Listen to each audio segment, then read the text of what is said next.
The first Veterans Day was acknowledged on November 11, 1919 by President Woodrow Wilson. The holiday was then called Armistice Day. In 1945, President Dwight D. Eisenhower renamed November 11th Veterans Day. And as Veterans Day weekend is upon us here at West Point, we honor all the men and women for their commitment, duty, and service to our great country.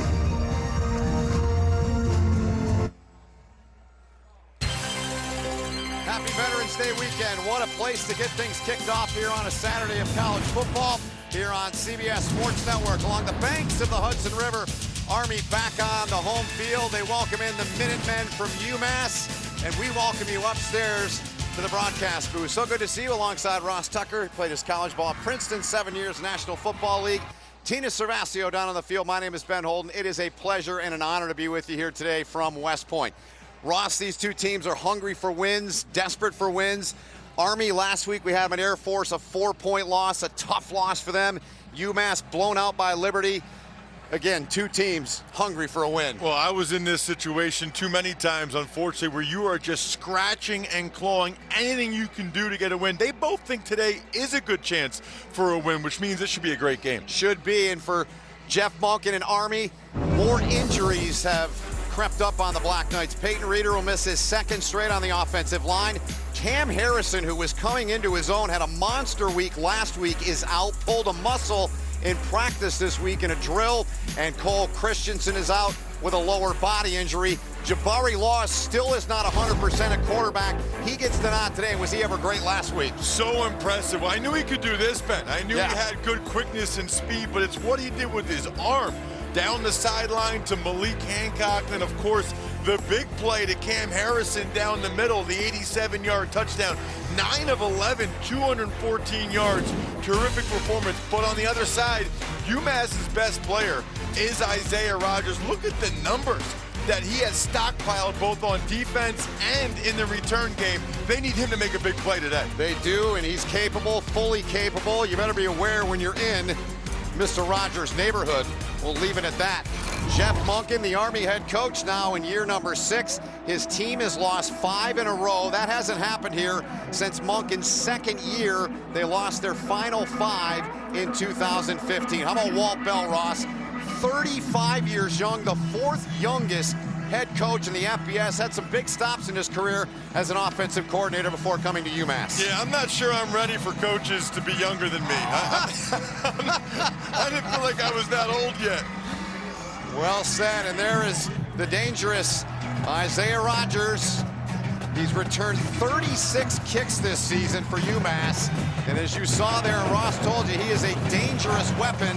He is the only one back. They kick it short, and it'll bounce, and he'll take it inside of the 15. Here goes Rodgers trying to find a seam, and a good job down there as there's a penalty flag down on the field. Our referee today is Mike Roach. We'll check the marker, then we'll get down to Tina for some more on this ball game. Here's the verdict. During the return, holding receiving team number 47. 10-yard penalty, the first down for UMass. So there's the word there, and the penalty on Deshaun Ross. Down to Tina. Tina, hello and welcome. Hello there, Ben. We know that Army has not won since mid-September, and you guys were talking about all their injuries coming into today. So I asked head coach Jeff Monken what his message has been to these players who are used to winning 10 to 11 games a season. And he said, and he used a military example, it's about staying in the fight. If you get backed up on a cliff and the enemy is pushing against you, you have two choices. You could quit or you could fight, take them on face to face. He said you could fight back, attach your bayonets, and that is what he told his players. We either quit or we can fight. Fight is what the American soldier does. Well said. That was moving when he said that, and that is certainly true. So much pride here for this football team. 29 wins in the last 3 years prior to this year, and just 3 to this point. And it's an Army team that's banged up. UMass is a banged up bunch too. It's that time of the year. On second down, Guido, the quarterback, gives off to Bilal Ali. And Ali going backwards. He was stopped by Covington. Time for our Chick-fil-A starting lineups. And we'll talk more about the quarterback, the young man out of Paramus Catholic, good high school football program, Andrew Brito, the starter today, Ross. He then went on to play junior college ball and had a terrific career out in California. He's the only one of the 3 quarterbacks for UMass that's played this year that has eligibility after this season. Every rep he gets in these games should only serve to help him the next couple years in Amherst. Yeah, they started the season with a redshirt senior in Randall West, who can really throw it. Third down, UMass 37% on third down.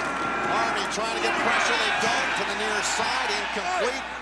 He was looking for Sadiq Palmer, and that'll bring on the punt group for the first time here today for Walt Bell's Minutemen.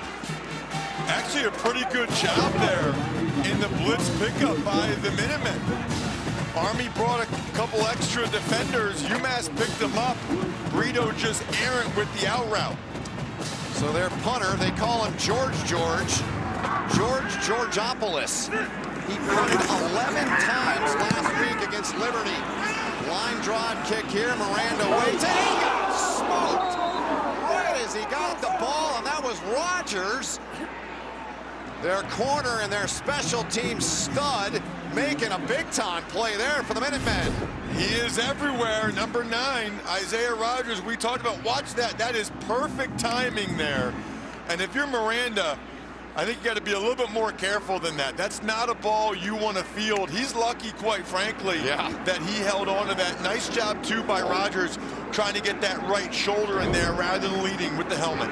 Rogers, a dangerous guy. You better know where he's at on the field. He has 3 career pick-sixes as Jabari Laws starts for the 2nd straight week. There's the pitch. Laws got knocked down. Outside they go. Kel Walker. And Walker's going to have the first down, a pickup of nearly a dozen. Chick-fil-A starting lineups. You talked about him a little bit in the open, Ross, but we've seen now Jabari Laws 4 times this season. He's a different dimension for this Army offense. He's the fastest quarterback they have. He has gotten banged up in almost every game, but one of the things they want him to do is get the ball to the perimeter a little bit more often. He did that on the first play. He is throwing it at 86%. Here they go on the perimeter again. Kel Walker. Walker at the sideline. And drilled out of bounds just shy of the 15, but another first down, and that's been a theme. They've been saying we've got to get it to Walker and Hobbs. They've done it twice here. Well, how about this? Kel Walker had 0 touches last week against Air Force. So what do? They come out, and on the first 2 plays, they pitch it to the senior and get him on the edge. He's the most dynamic playmaker they have. Love getting the ball to him early. He was targeted on a pass in the 4th quarter that was double covered and was wide open in the end zone. And the final play of the game is McCoy took a heavy shot there, as getting in there was their Sam linebacker Tyrus LeBeau, the product of Canada. 2nd down and 8 coming up. Army offense off our I-bar. Anybody stand out in your mind today amongst that group, Ross? Sandon McCoy, had a chance to talk with him yesterday, had 67 yards on 8 carries against Air Force last week, including that 38-yard run on the first drive. So fun talking to Sandon. He said he was looking up at the scoreboard to see the Air Force defender chasing him. He had never done that before. Yep. Solid games, had a good season for the Black Knights. Here's the pitch into the hands of McCoy. McCoy knocked down. He'll be down inside of the 5-yard line. He was forced out of bounds by McCoubry, their middle linebacker. 3rd play already on this drive where UMass has allowed the pitch man to get the ball. Really nice job by Army utilizing the perimeter already. They told us yesterday they noticed that you can get to the perimeter against this UMass defense. They're taking advantage of it already. So Army last week in their first and final drive of the game had 12 plays, goal to go. Here it takes them 1. Sandon McCoy completes the march as he takes it in for the Army touchdown. His 6th rushing touchdown of the season. 5 plays, 52 yards, a little over 2 minutes, and the Black Knights strike first. Just a fullback dive, their first one of the day. Look at the push by the Army offensive line. Even Ortiz Hobbs, 32, one of the slot backs getting in there and getting his nose dirty a little bit. Perfect drive by Army. If there was any question about a little bit of a lag after the Air Force game, there has been none. Yep. Cole Talley, who missed a point after last week in that game, comes on and bangs the first one through. Sandon McCoy finding his way into the end zone for a 4-yard touchdown. Army up early, 7-0.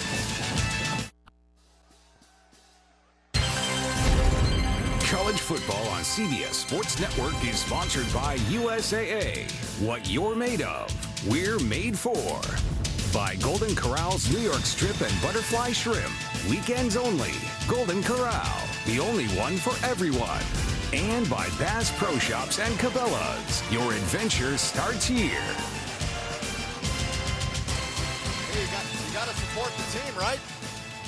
Doesn't matter if it's about 40 degrees out or not. You got to support the team, and that young man doing that here so far. A 7-0 lead for Army, and over in Poland, in Western Poland, the 40th Expeditionary Signal Battalion. Thank you all for your service over there in Poland. And I know you're all enjoying the start of this ball game. It had Sandon McCoy take one in from 4 yards out, 5 plays, 52 yards, took 2-11. Gail Walker with a couple of big runs, including the second one, Ross, of 24 yards. To set up that touchdown. Landon Salyers has it teed up at the 35. Isaiah Rogers back at his goal line, awaiting the kick.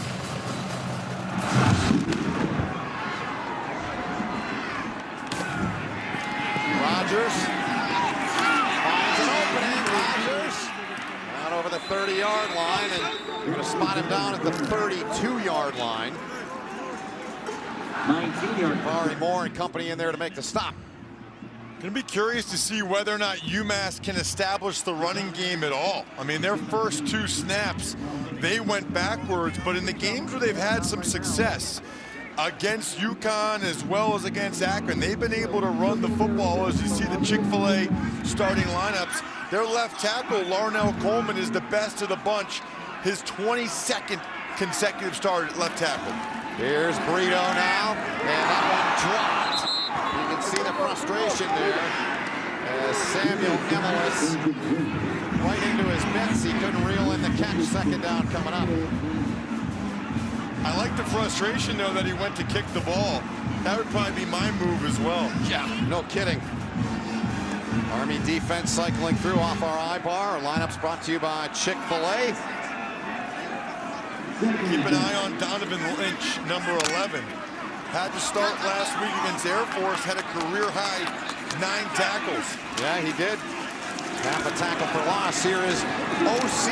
Johnson, wide receiver and a very talented one. His given name is Jermaine. Everyone calls him O.C.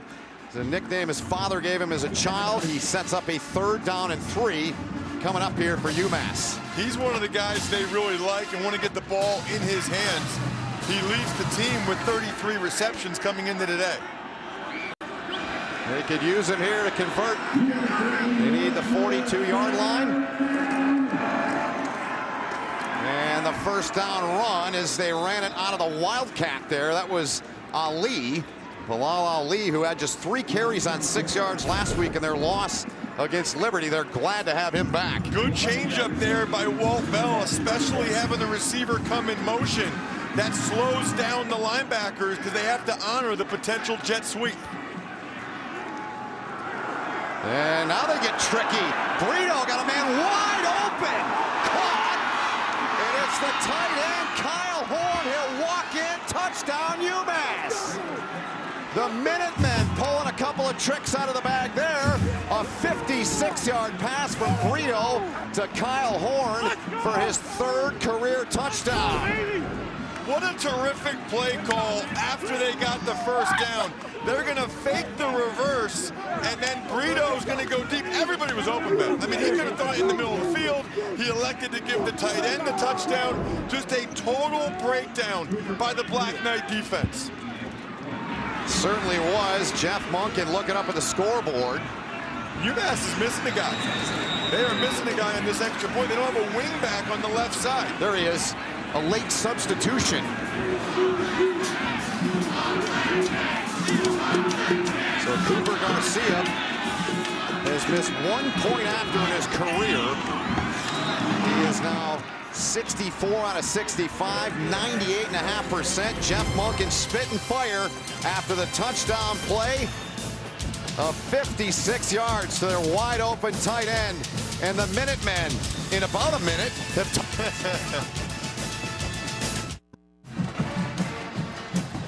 Let's take another look at that touchdown for UMass. I want you to keep an eye on both Army safeties. They're going to be fooled by the reverse, and the tight end, Van Horn, he comes and leaks out for the UMass touchdown.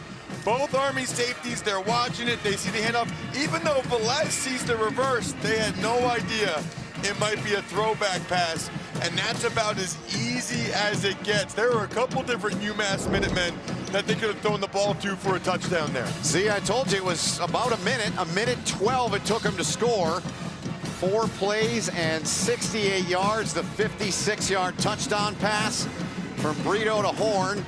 Horn's the guy that scored their first touchdown this season in their season opener at Rutgers. They were up 21-7 in that game and ended up losing 48-21. Walters and Hobbs are back deep. And Walters calls for the fair catch inside of the 5-yard line. Let's get down to Tina for an update. Well, I was behind the bench when the defense got back there, and both head coach Jeff Monken and defensive coordinator John Luce were going ballistic. Monken saying to the players, do your job. We talked about this all week. You have to do your job. And John Luce was very upset with the players, saying you have to stay in coverage. You know what to do when you see the Wildcat. So we'll see if that defense cleans things up the next time they're back out here, guys. Yeah, he was certainly spitting fire down there, was Jeff Monken. Been a humbling year for this Army staff after all the winning they've done the last 3 years. 5 straight losses for the Black Knights, 4 in a row for UMass. Their only win came against Winless, where they get to the ball here in a hurry. Does that defensive group, McCoubry and Miller in there. Miller's a young man, a grad transfer from your neck of the woods, Ross. Yeah, he's done a really nice job, and Mangrum got in on that play as well. The senior safety, that's the best job UMass has done so far against the option. A lot of people know this already, but option football is all about assignments on defense. A couple guys take the dive, one guy has the quarterback, one guy has the pitch man, and if one guy screws up, you're in trouble. Got slapped down in front, lost and wheel.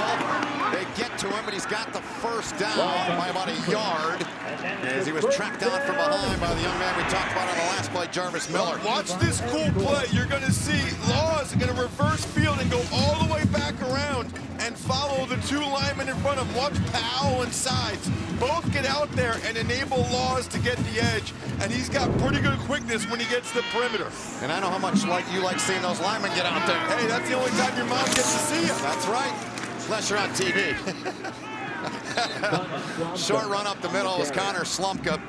Came in to replace Sandy McCoy previous play. No, I mean, in all sincerity, though, a lot of times screen passes, and when you pull out in front like that, that is the time when a lot of people have a better chance to get a look at you as a lineman than all these fullback dives. Kind of hard to see the middle of the field on the fullback dive. So those are showcase plays for offensive linemen. Although, to be honest with you, I kind of look at the offensive linemen as the stars here. Of course you do. In this offense, they certainly are the stars. Laws pitches outside into the hands of Hobbs. He's tracked down nicely from behind. Yeah, it is. Yeah, well, too nicely by Miller. The flag flies, as you said, Ross, and that'll come back against UMass. Personal foul, forced call a tackle, defense, number 2. That 15-yard penalty be added to the end of the run. Automatic first down. So a little too aggressive there for Walt Bell's team was Jarvis Miller. Yeah, Miller's a grad transfer from Penn State. Watch his left hand. Yep. And he might not even have it inside the collar of the shoulder pad. It doesn't matter. Even if you just grab the nameplate and pull him down like that, they're going to call it because that can be a very dangerous play falling on the back of the runner's legs. 39. So it's a 1st and 10 now for Army. Sandy McCoy in at fullback. And McCoy gets it. Sandon Spot McCoy him down at the 36-yard line. First couple of years he was here, he didn't see a whole lot of time in that crowded backfield of fullbacks for Brent Davis, but he's had a really good year this year. Thought it was so interesting when he said, you know, his first couple years, they gave him some playing time without the football. Yeah. And that this is the first year he's actually gotten the ball. The guy was a star running back in high school, yet it took him really 3 years, even after he went to Army Prep, to learn how to run this offense. It's a lot more complicated than you think for the fullback. McCoy, they fake it. Laws took a heavy shot on that pitch. Jabari Laws just sprung right back up. A wicked shot delivered to Laws, who's about 170 soaking wet. You'll see Laws, he's going to come down the line to the right, and whoever's responsible for the quarterback, their job is to hit Laws. And that's a nice job again by LeBeau. Yeah. Right there. You know, we were taught in high school when we went against option teams, I played defensive end. I was usually responsible for the quarterback. You want to hit him as hard as you can. You want to make it so he doesn't want to go down the line. Only at 44 on third down. Laws calls his own number. And Jabari Laws has the first down to the 24-yard line of UMass. I told Santa McCoy yesterday, this is my favorite play that Army runs. Watch the fullback McCoy lead on the linebacker. This is beautiful. Talk about playing with that, but watch this block right here. Whap, right there, Santa McCoy. Love watching the skill guys for the Black Knights block like that. Laws quickly to the line. McCoy, a product of Kannapolis, North Carolina, the hometown of the late, great Dale Earnhardt. It was asked in our production meeting yesterday, is that why you wear number 3? He said, no, Connor Slumpka said I'd look good in the number. No, officially he said, Connor Slumpka told me I would look dope in a single-digit number. You're looking pretty dope today, by the way, Ben. I try, man. I like the black rim glasses. Appreciate that. Slumpka's back in now. We'll see what he can do in the number 25 he wears. After a pickup of 1 there. 2nd down and 9 here for Army on their second possession of the game. Slumpka told me his younger brother, one of them had 3 touchdowns last night for Pine Richland out in western Pennsylvania. He was pretty excited about that. Laws missed on 2 passes last week to the air. This one's caught inside of the 10 by Roberts. And Michael Roberts hasn't caught a lot this year, but he grabs a big one there. Stopped by Isaiah Rogers, 15-yard gain, 1st and goal Army. Roberts is getting the opportunity because Harrison's out. Yep. Laws, little play action. Roberts has the big body. It's a comeback route, and I love the way he catches the ball away from his body with his hands. That's how you do it. Use your hands, then bring it into your body. 6'3", 220 pounds. He's a good-looking target. Just his 3rd catch of the season. Can't play the drive here. Right up the gut goes Slumpka. Inside of the 5-yard line to about the 4. Set up 2nd and goal. Mentioned on that first drive, Army had 8 plays on their opening drive last week, goal to goal. 2 of them 1st and goal. They had 4 on the final drive and got nothing on those. But it's a new week. It's the first thing that Brent Davis told us is, hey, we got to do a better job of finishing. Got to finish when they get down here. McCoy finished the last drive. He's lined up behind Laws. And McCoy gets in, and he gets in again. Sandon McCoy takes it in for Brent Davis and his offense for the 2nd time today. His 7th touchdown of the season. Army's up by 6. Another 4-yard run as they send off the cannons. Nothing subtle about this. Is just a dive to the left, a terrific block by Alex Ballmer. The left guard, the senior, up on Jarvis Miller. He kicked out the linebacker, and that was pretty easy for Sandon McCoy. So tally on to try to make it a 7-point game. Zach Potter, the holder.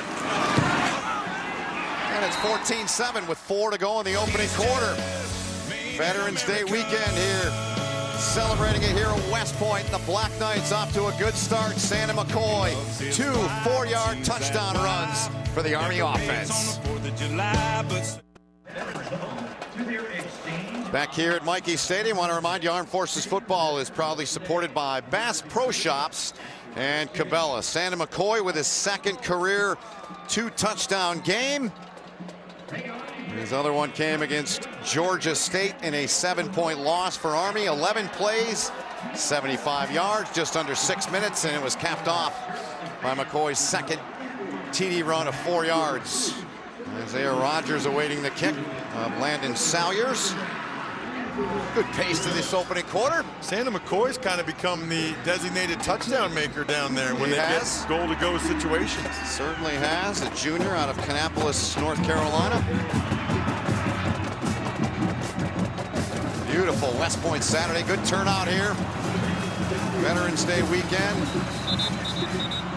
Breezy down there.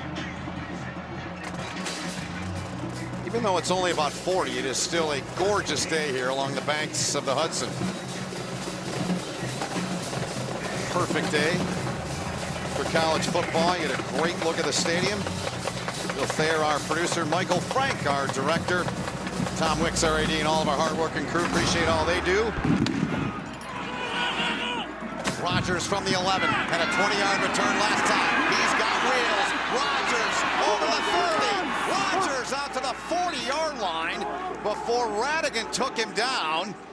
And this young man is something special to watch. Lightning in a bottle, 29 yards on that return. A little surprised that Army keeps kicking it to him. I mean, too. He's by far their best weapon.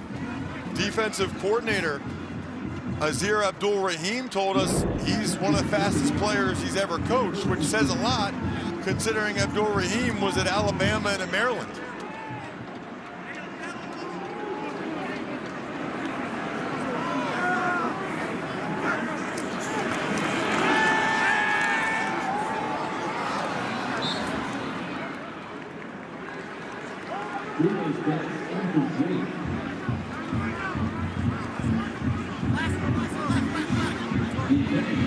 Having a little bit of technical difficulties there. First down pass from Brito falls incomplete. UMass likes to go with the hurry up like so many college programs do. 2nd and 10.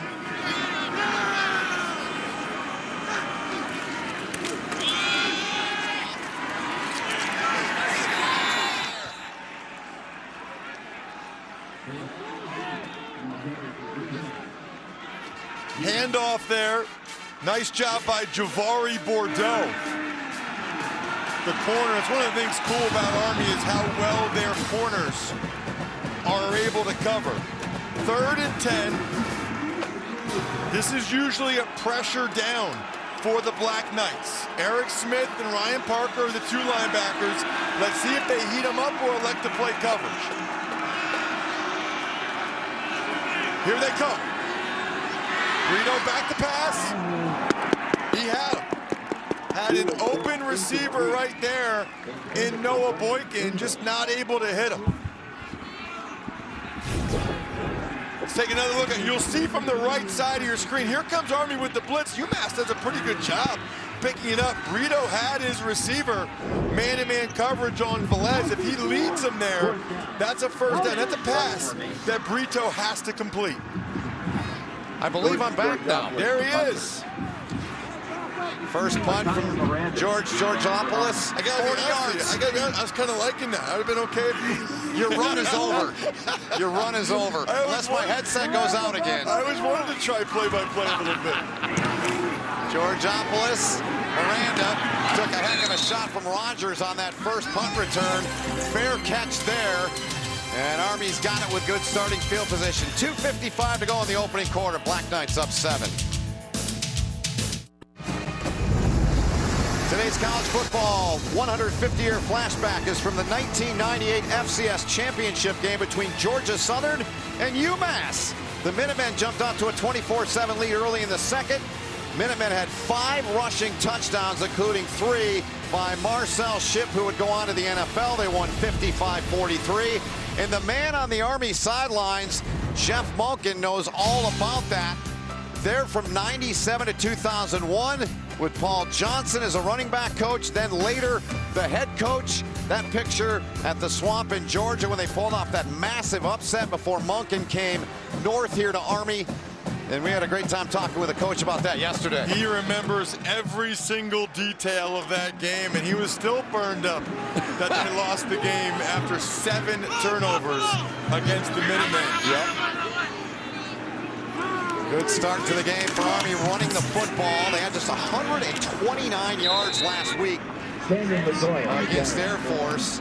Their season low, and Sandon McCoy, he has been turning and burning so far today, Ross. We picked the right guy to talk to yesterday. They get him on the edge, on the perimeter, and then he bangs in for his first touchdown. And he follows the excellent bomber block to spin in.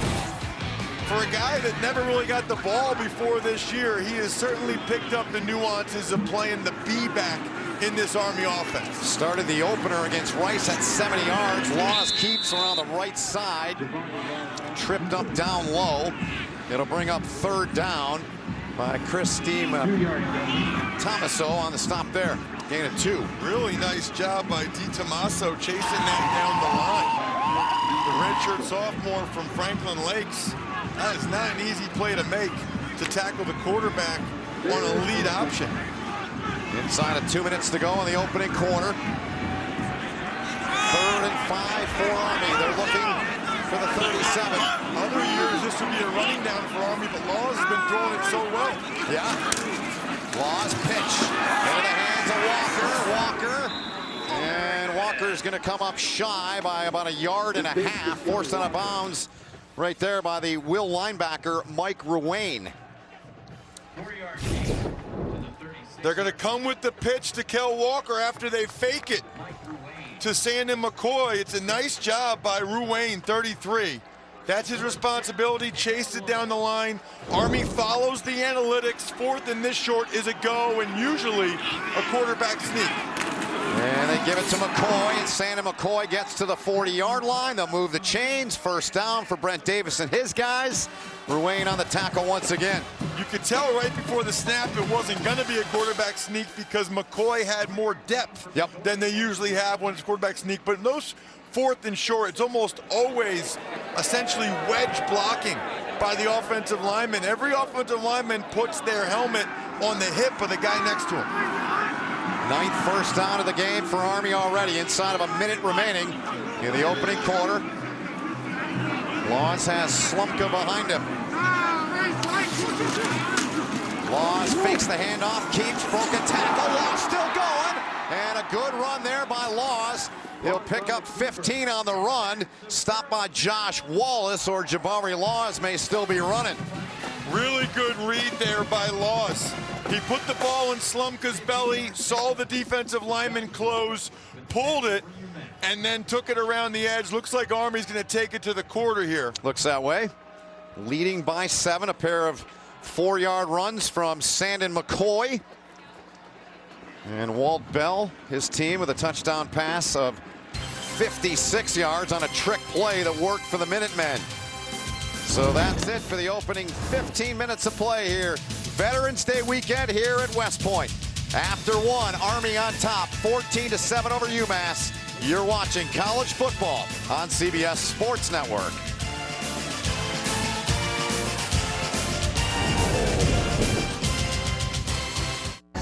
Veterans Day is a day where I get to think about the past and realize all that people have given up for me to be able to do the things I love to do.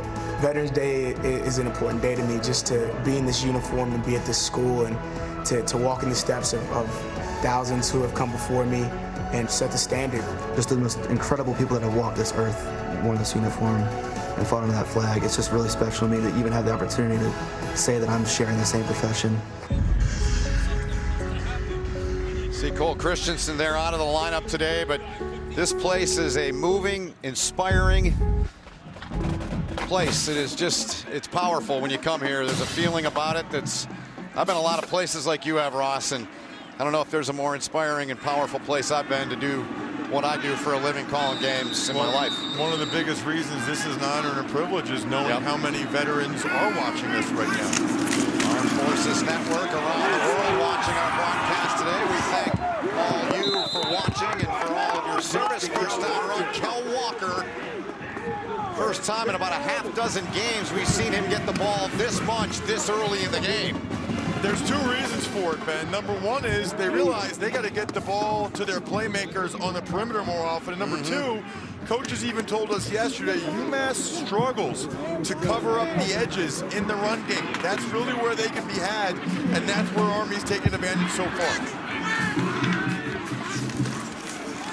Connor Slumka, the Wexford sledgehammers his way inside of the 25 to about the 24-yard line.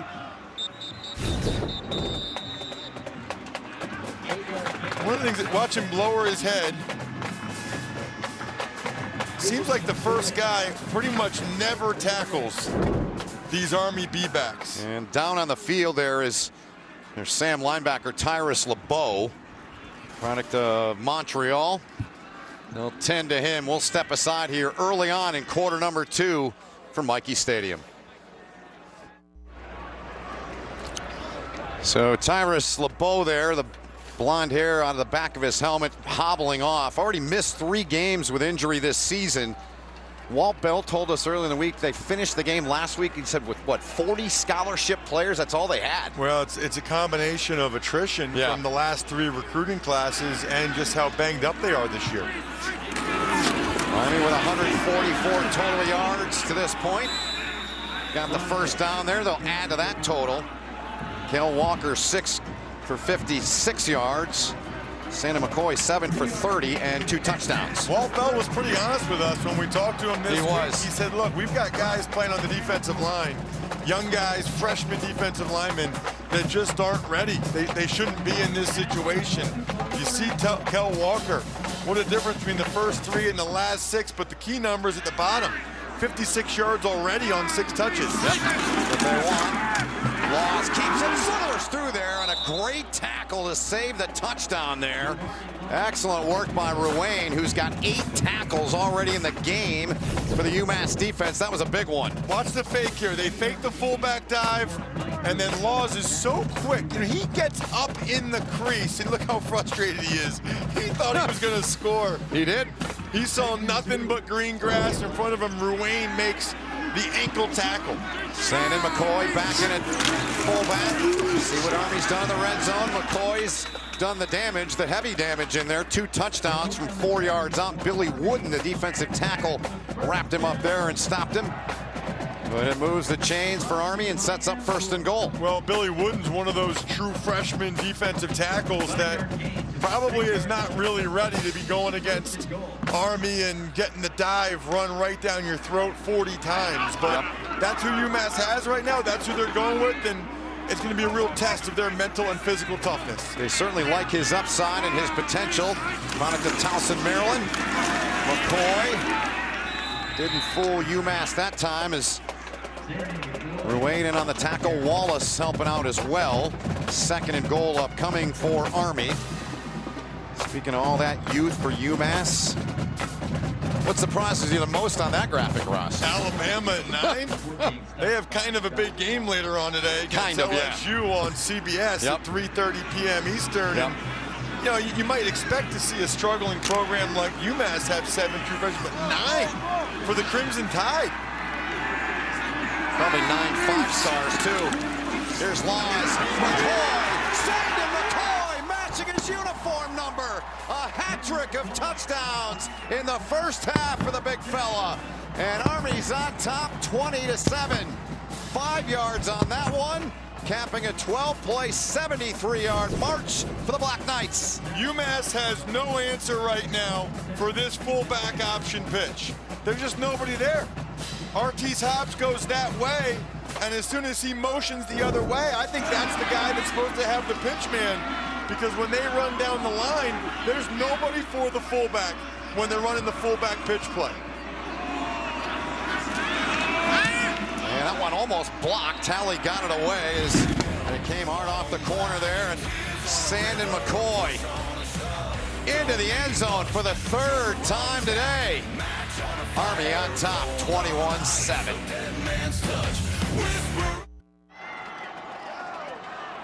Troops over in Poland watching the game today.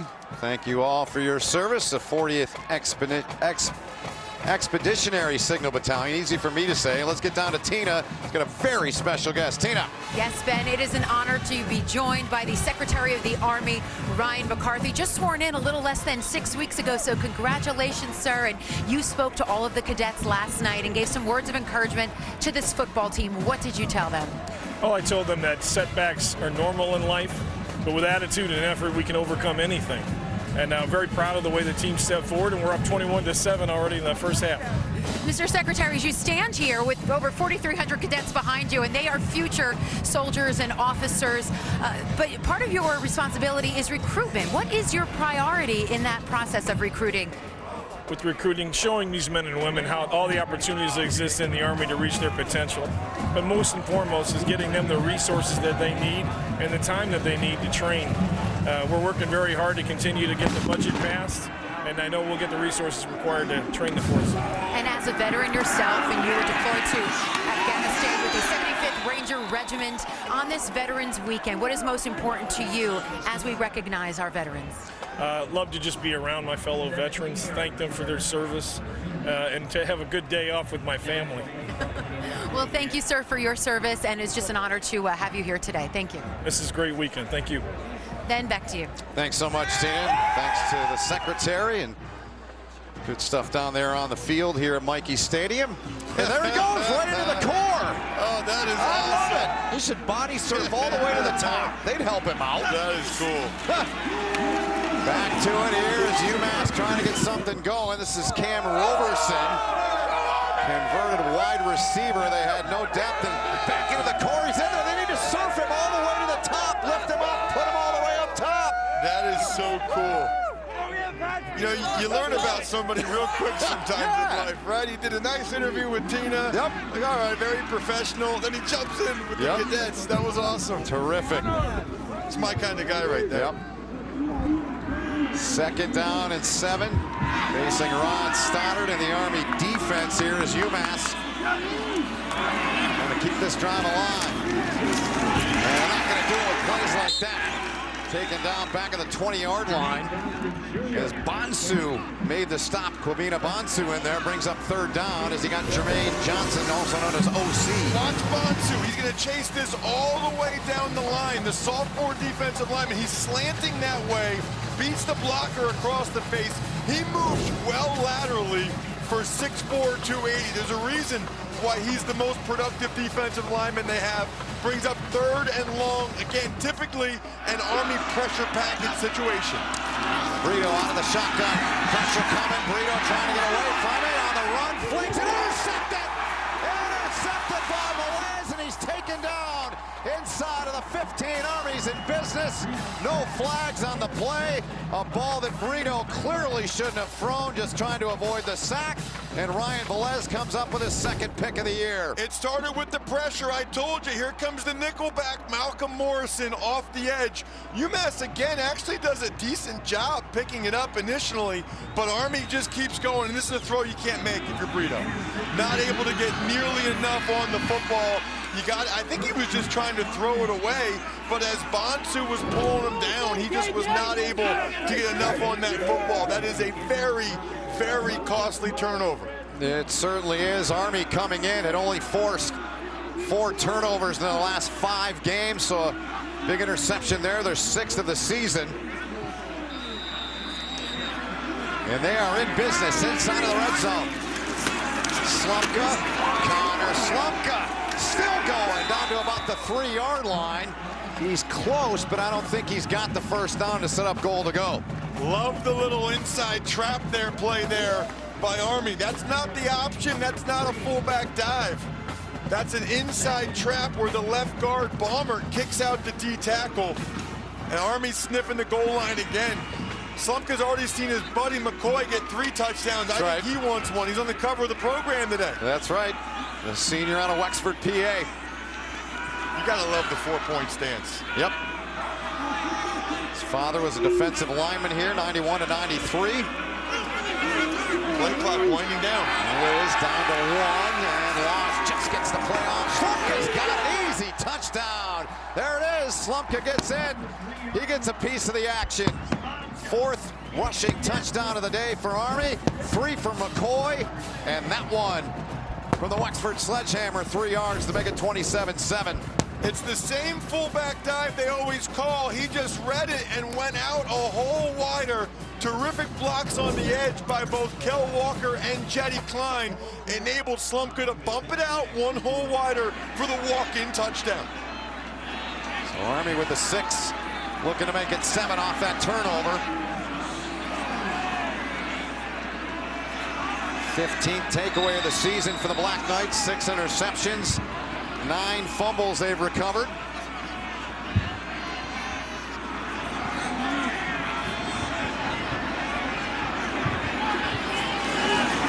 Rogers gets in there in a hurry off that edge, but not that time, as Talley knocked it through. Ross, 9:34 to go. Army on top by 21. It all started with a pick. It started with the Velez interception. Elijah Riley, his buddy's happy, and Slumka says, Sandin already has 3, let me get 1.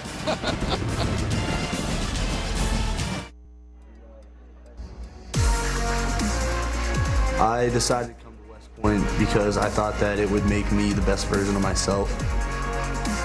A lot of people here could go to really good academic school or could go do ROTC somewhere, but I think West Point challenges you in a lot more ways than other schools can.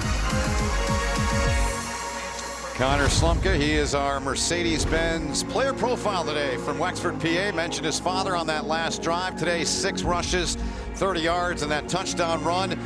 Connor Slumka, many may not know this, was a commit to Ohio State head coach Nick Myers to play lacrosse. So he is a multi-talented young man. He is a heck of an athlete. Well, that's a pretty good indication of how agile and athletic he is. I think sometimes people see an Army fullback at 235, 240 pounds and think they're just a big, stiff sledgehammer, as you call them. But if you're getting scholarships to play Division I lacrosse, you've got some really good feet and agility. Yeah, he was a midfielder and a face-off guy. Charging down the field. He's a big young lad at 6 foot 240. Rogers, dangerous. He's bringing this thing back. He's going to bring back every kick he can. Found a seam there. Now has to cut back. Now he cuts back again. He's fun to watch. If you're up here, or a UMass fan, that is. He is dangerous. Good all-around athlete is Isaiah Rogers. Good return there. Start your Sundays with another pregame show as the CBS Sports Network crew breaks down and gives information for every game on the NFL calendar at 8 Eastern. Only on the 24-hour home is CBS Sports. Core of cadets going crazy in there, having fun. It's their release here Saturdays at Michie Stadium. 31-yard kick return. Sets up UMass 1st and 10 from the 32. They try Bilal Ali. He'll pick up about 3 off the left side there. Said it earlier, Ben. I'll say it again. If you look at UMass when they've had some success, the win over Akron, Ali had 160 yards rushing against UConn. They've really leaned on the offensive line, the run game, when they've had some success. Yeah, and in that win over Akron, he really helped seal that game. Had 9 carries for 78 yards in their final drive to chew up the remaining time. Kamante Yao with the tackle there. Cole Christensen normally in that spot, so Yao getting an opportunity, the sophomore at DeSoto, Texas. And Yao went pow there. That was unbelievable. He saw the guard pull, and he hit that very explosive. Coach Luce, the D coordinator, told us yesterday he will unload his hips, and boy, did he ever. UMass 25% on 3rd down, 1 out of 4. Handoff, ton of room, up the gut goes Ali. Flowed like a butterfly on that one was Bilal Ali. Cedric Cunningham made the tackle, Ross. It's just going to be inside zone this way, and he cuts it back right there. Puts his foot in the ground and cuts it back.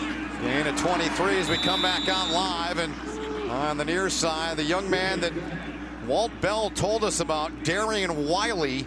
They have high hopes for him, 6 foot, 200 pounds out of Douglasville, Georgia, trying to keep his red shirt. Right, this is his first action. They said he might be their most physically gifted receiver, but they wanted to be able to redshirt him. This is the 2nd year, of course, with the new redshirt rule where you can play in up to 4 games and still maintain a full year of eligibility as they go back to the Wildcat. Yep, and he's got Elijah Riley on him, and the snap low, flag flies. Roberson was in the Wildcat. This is one of the issues when you go to the Wildcat. False start. Offense, number 78. It's a 5-yard penalty, second down. So they did it earlier, Ben, with Bilal Ali. Now Right. you have Cam Roberson doing it, and the problem is he's the one doing the cadence. So you're just not used to a different guy giving the cadence, and that's why Sullivan jumped, because the cadence is not the same. Third penalty on UMass. 2nd and 17. Dangerous play there as Malcolm Morrison was right there on the coverage. They were looking there for Sadiq Palmer. Was Brito. It's a little surprising that Brito doesn't really run the ball. I'm surprised too, yeah, when I watched him. Yeah, usually when you see a quarterback his size, he's listed at 5'8", 170 pounds, one of the elements they bring is their feet. Speed, think quickness. Kyler Murray, De'Aaron King from Houston, but that's not really Brito's game. He's a pure pocket passer at 5'8", 170. That's a rarity in college football. It is. He needs 17 here on 3rd down. Got time, looking for an open man, finds Roberson, the former wide receiver. It's really all he had, and they got lucky to get a yard. He was stopped by Elijah Riley, got him down low, and the punt group will come back on for UMass.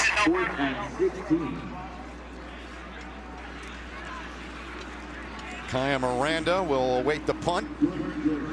Back at his 10-yard line from Georgopoulos. This would typically be a spot on the field to be alert for a fake, but not on 4th and 16. Well, he has put 15 inside of the 20-yard line. That'll be his objective here. Low line drive kick. And it's down by UMass. The 17, they're going to spot it. Touched around the 19-yard line, it looks. Army's got it, leading by 21 when we come back to Mikey. Tomorrow, the NFL on CBS features the Chiefs taking on the Titans, or an NFC encounter between the Lions and Bears, all beginning with JB and the guys on the NFL Today at noon Eastern on CBS. And how about the young man last year who was a star for UMass? Now transitioning nicely, Ross Tucker, to the NFL, Andy Isabella. Well, they hadn't been giving him that much playing time, and then last Thursday night against the Niners, he had that 88-yard touchdown catch and run. He is lightning fast. So good for him, good for UMass's program, a program that's trying to find its wheels, but it's going to take a couple of years for Walt Bell. He admitted that to us this week. It's just it's part of the deal. It takes time to rebuild. Army starting this drive with an unbalanced line. They have 3 linemen to the right of the center. UMass has adjusted to it. Walker in motion. Laws. There's the pitch to Cal Walker. Flag down back behind the play, and they weren't fooled on that play as LeBeau is over there. He got some help back there from the safety Mangrum. Check the marker though. Personal foul, targeting, defense number 17, plays under further review.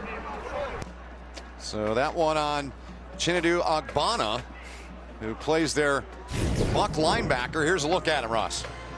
Agbana's 17. You'll see, and actually it was a wrong call. It was. Because it wasn't on Agbana. It wasn't. Watch if it's the crown of the helmet to the side of Law's helmet. Actually, the player that hit him, let's get that right, Tyshawn Ingram's the one that hit him. Yeah, and it looks like Ingram hit him with the crown of his helmet. And that's one of the 2 things they'll be looking for. Did he deliver the blow with the crown of the helmet? Yep.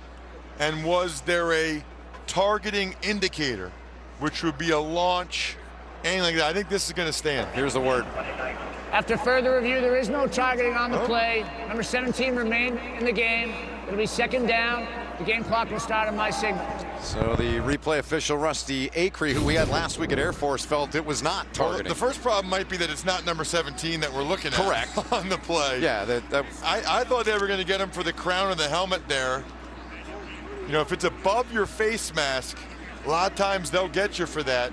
But remember, this year, if it's marginal, they're not going to call it. If it's marginal, there is no more stands. No, that's gone. It's either confirmed or overturned. Calvin Hopkins is in the game for the first time today. Turns the hands off to Santa McCoy. Hopkins came in, played the final 4 plays of the game offensively for Army last week on that goal-to-goal situation. Black Knights could not get into the end zone. They had to go for the touchdown there in the late stages, being down 4 after they missed the point after earlier in the game. And it's been an up and down year for Calvin Hopkins. Last year, everything that could go right did go right. This year, he's battled injuries really for the last 4 or 5 weeks. Yeah, Coach Monken told us he's healthy enough to play, but he's not exactly healthy. Right. Here's Hopkins. Tackled from behind, but he's able to pick up the first down. One of the things I admire about him is his ability to do that. It's a little play, but we've seen him do it time and time again this year in our time together. He just makes plays when he has to with his feet. Well, he's a very different runner. He's a power runner, yeah. 215 pounds, and bounced off of a couple of UMass tacklers to pick up the first down yardage. Jabari Laws over there on the sideline. You can see Laws was frustrated after that hit he took to the head. Yep. Knocked out of the game last week. That was the reason Hopkins came into the game. Well, just over the 35-yard line on the run by Connor Slumka as we approach 5 to play in the first half. Tackle made by Ruane, who's got close to 10 tackles in this first half. He's played well for UMass. Yeah, Ruane's going for the record right now in terms of UMass tackles ever. But that was a good indication, that play right there, of the kind of feet you have to be an Army fullback. Slumka, fancy footwork to bounce that wider. 2nd and 6, that's Hancock in motion. Hopkins keeps it, Calvin Hopkins Jr. Maybe about a yard, called a long yard shy. It'll be 3rd and that coming up here with 4.5 and counting to play in the Probably my favorite Army play. This is lead option right. Watch the fullback, Slumka. You get an extra blocker, Slumka on the linebacker, boom, right there. Hopkins gets a really nice gain. 3rd and very short for Army. Typically a fullback dive. Unless this fullback gets really close to the quarterback, then it's a sneak. Here comes the sneak. Army 2 of 3 on 3rd down, make it 2 of 4, or 3 of 4. You know what I like about that? You know, Slumka like was very subtle about this. You know, and then when they finally snapped it, look where he was. He's there. really close. Yeah, I mean, they're not handing the ball to a guy whose face is 6 inches behind the rear of the quarterback. Right. You know it is, but he didn't get in that crouch position, Ben, till right before the snap. Yep. So I wasn't sure till right then, because he doesn't want to give it away. Because he knows if we know it's quarterback sneak, UMass knows it's quarterback sneak when he gets in that position. Laws back into the game, McCoy in behind him. Jabari Laws, backside pressure coming, pitch goes, and not fooled at all. Nice play by Josh Wallace. He was waiting on that play as Artis Hobbs got the rock there. Armed Forces football is probably supported by Golden Corral. Loss of a yard, in fact, on the run there for Artis Hobbs. That's the best job UMass has done all day, playing the option and the pitch, and that's because true freshman Josh Wallace was able to defeat the block of the wide receiver on the edge. Wallace has made a couple of nice plays for the Minutemen. Now Laws looking to throw. He's got to be wide open. Wide open, and off the fingertips of Zach Saum, who has not made a catch this season. He had one in 2017. He should have had that one. The old tight end pop pass, Ben, right down the middle. Laws just put too much on it. He's wide open. You don't need to lead him by that much. That's one where you don't want to put that much air under it. Put it on his body so you at least make sure he catches it. And you can see the frustration from Laws. And really doubly frustrated, Ben, because now it brings up 3rd and long. Yes. So Jabari Laws, 2 of 3 for 18 yards through the air. You mentioned, partner, 3rd and 11. Heat coming. Laws gets rid of it and incomplete. Closest to it over there on the far sideline looked like Roberts, who had a catch earlier in the ball game. 4th and 11 coming up. Punt group comes on now. That's a win for UMass. It is, big win for them. They haven't gotten a lot on the defensive side of the ball this year. They've allowed 44+ points in 4 straight blowout losses. Every stop they get, is a good one. It started with the first down play from Josh Wallace. Zach Harding, who had a career-long 78-yard punt last week at Air Force on, averaging 47.6 a punt. And Isaiah Rogers winding the right arm, saying, I'm going to take this one on the fair catch. So UMass 3 timeouts, 2:36 to go. Down by 21 here along the banks of the Hudson. 43-yard punt. We'll step aside and be back right after this. Late stages of the second quarter. UMass getting the football when we resume action, trailing by 21. When we get to halftime, coming up on the halftime report, powered by Ram Trucks, Brent Stover, Houston Nutt, Kevin Carter. They'll get you caught up on all the action in college football and preview today's showdown between second-ranked LSU and third-ranked Alabama. You can see that game 3:30 on CBS. Make sure you tune in for the halftime report. And time to get a peek now at our college football playoff poll powered by Ram Trucks. Where are you starting on this, Ross? I'm looking at LSU, Alabama. Pay no attention to Penn State or the score below that. I'm from Pennsylvania. Pay no attention to that score at the bottom. Let me cross that out. Row the boat. You can't see that. It's 21-10 Minnesota. The important thing is LSU, Alabama is at 3:30 on CBS. And, you know, Clemson not in, 9-0. They play tonight. Penn State, Ohio State play. Of course, the Alabama-LSU game they play. I think they're in great position to get back into that thing this year. Alabama has never missed it. Start. Offense, number 78. It's a 5-yard penalty. First down. That's on Mike Sullivan, his second penalty of the day. Sullivan getting the start at right guard because typical right guard Mike Girardi is slid over to center in place of Dalton Tomlinson. So they're going to have Cam Roberson in the backfield next to Brito, and Ryan Parker, a senior, getting some opportunity to play. Timeout taken by Army there. Army takes its first time out of the half. Ryan Parker. The game clock to 2 minutes, 31 seconds. Mention him here on Veterans Day weekend. His family has military all over it. Young man out of Hickson, Tennessee. 4-year guy, hasn't played a lot, but he's played a ton on special teams, getting a little bit bigger role today with the injury to Cole Christensen, their star middle linebacker. Always interesting to see how coaches play these situations set the game clock to 2 minutes, at the end of half. seconds, 2, 3, 1. I don't know how aggressive Walt Bell would have been, but after the first down penalty, set up 1st and 15, he elected to be a little conservative, and so then Jeff Monken said, well, if they're going to just try to run the clock out here, we'll use our timeouts. Try to get the ball back, and you know, first of all, you should always do that. Second of all, the way that Army threw the ball last week against Air Force, they absolutely should believe that they could get the ball down the field through the air and get points. Well, yeah, and the first drive of the game was less than 2.5 minutes. That is very un-Army-like, so yeah, they do have that ability to do that. 2nd and 14 here, facing UMass. Brito just 3 of 9 for 55 yards, was picked off by that young man, Ryan Velez, earlier in the game, led to an Army touchdown. Army changing up their defense here into more of a 2-deep zone. May have an issue with the clock here, as our referee Mike Roach is over there talking to official on the side. It should be 2:31. There it is.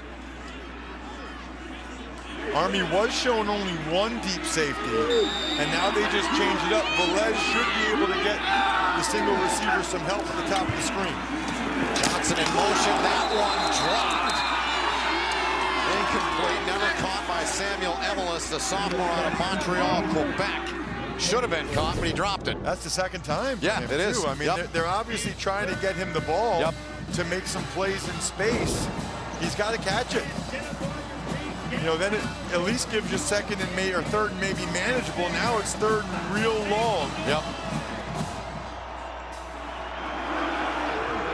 I would expect a conservative play call from UMass here. They're 2 of 6 on 3rd down. They give it off to Bilal Ali. There it is, and Army sniffs it out. Parker, talked about him a minute ago. Ryan Parker, the senior, comes up with a play, and Army takes its 2nd time out of the half. It'll be a 30-second Watch timeout. Parker. He's going to scrape over the top and see this. He keys and diagnoses it so quickly, right off the butt of the tackle. Boom, right there. That is so well done.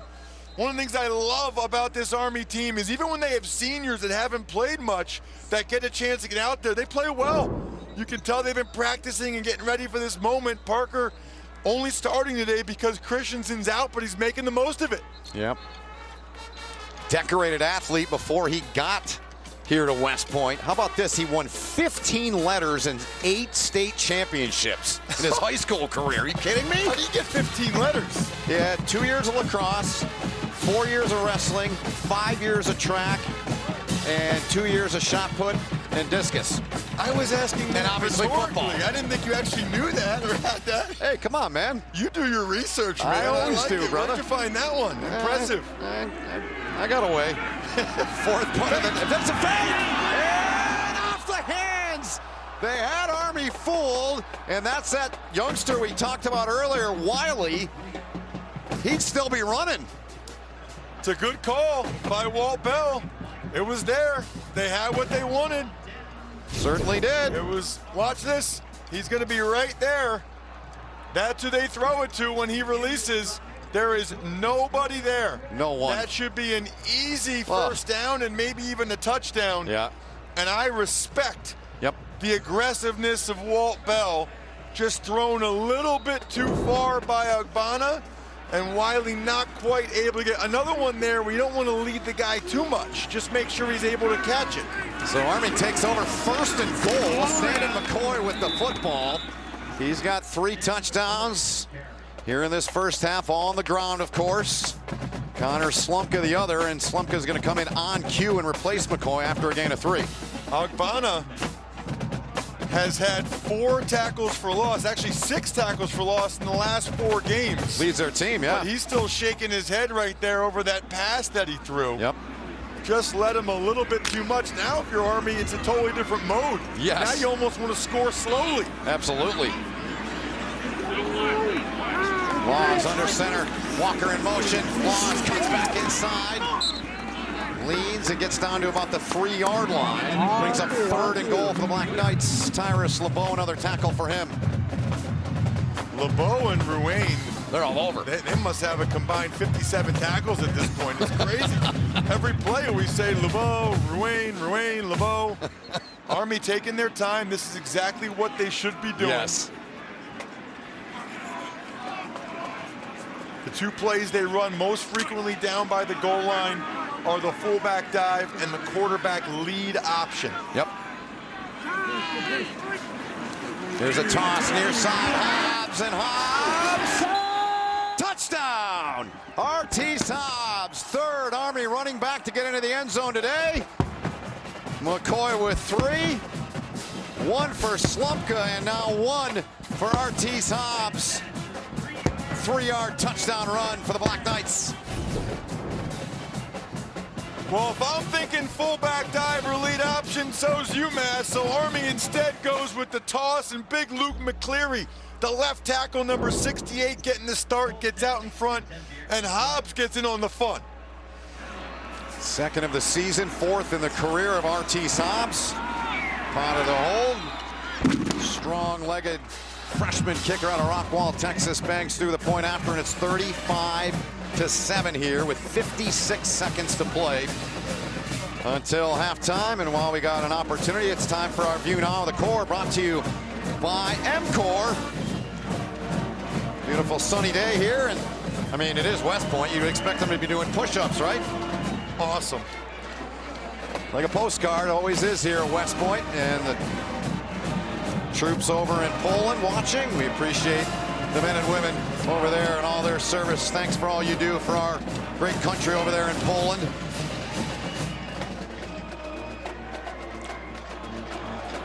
See, that's what I wanted him to see. I wanted to see that with the Secretary of the Army. Put him all the way up to the top. I bet he'd do it. Man, the atmosphere here is really special.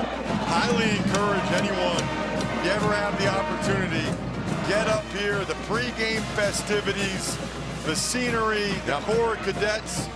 This is a very, very special place. to watch and for us broadcast a football game. It's one of a kind, no question about it.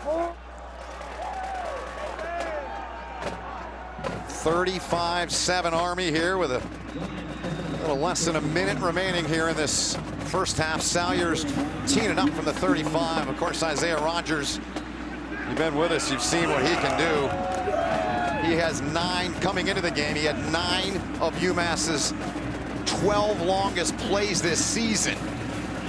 And they were all via return, whether it was interception, punt, or kick return. They kick it short here this time, Ross. They don't let him get it. And it's fielded by one of the up men out across the 30-yard line. So they've got all 3 of their timeouts left, 51 seconds to go, as Josiah Johnson took the return there. Yeah, I think that Army was sick of holding their breath every time Isaiah Rogers got the ball. Just want to reiterate, love the fake punt call by Walt Bell, UMass's head coach. He's not here to try to keep it close. He's here to try to give his kids a chance to win the game. Right. And that's why they went with the fake punt, to try to get something going and maybe get points before halftime. Brito gives it off to Roberson. So thin at the running back spot, they asked him to step into that group. He was a wide receiver. Their third running back today, if they need him, would be Gilberto Torres. Bilal Ali is their top guy along with Roberson. Gain of 2 on the last play. Brito looking to throw, sings one over the middle, caught. And out to midfield. Nice pitch and catch there. They get it into the hands there of Zach Simon. Gain of 16. UMass still has all 3 timeouts. Not sure why they didn't use one of them there. Surprised myself that they did not. On the ground. Well, I don't get that. Yeah, I don't get that either. I'd throw it deep. There's a timeout. Bell out onto the field to call it with 10 seconds remaining here in the half. UMass takes its first time out of the half. So you got a 30-second timeout. When you have 3 timeouts, you have to call the Please first set the game timeout. clock to 11 seconds. 1 second. I know the clock stops on a first down in college football, but they're not even going to get a chance to use all 3 now, probably. No. So you got to call the timeout there. And then what I really don't understand is running the ball there on first down. Yeah. I'm not sure they Please trying set the to game clock to 11 seconds. on this drive, 0, or are they 1, not? It 1. just seems Thank like you. the left hand's not talking to the right, if you will. So they had to reset the clock. So 30 seconds, right now you call timeout. Yep. 25 seconds, call the timeout. Yep. And then they got on the ball, but it's still, even though you get up there, once it's set for play, watch. 22, 21, 20, 19, 18. That's at least 6 seconds that they wasted, and then you call a handoff. Brito, 4 of 11, 71 yards and a 56-yard touchdown pass. Now he's looking, runs out of room, and Army drops him. They get in there and get him. Donovan Lynch, who had a terrific game last week with a career-high 9 tackles, continuing where he left off. That's it for the first half. Army on top, 35-7. Trying to end a 5-game skid are the Black Knights, as Monken and company will make their way into the locker room. That's the end of the first half with the score. The Black Knights of Army 35, the Minutemen of UMass 7. You're watching college football from West Point on CBS Sports Network.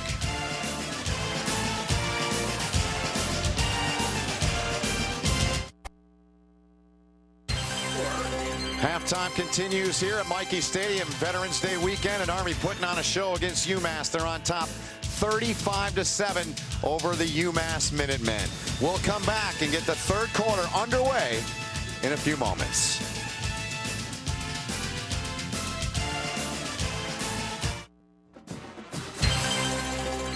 Like a postcard, beautiful West Point Saturday here along the banks of the Hudson River.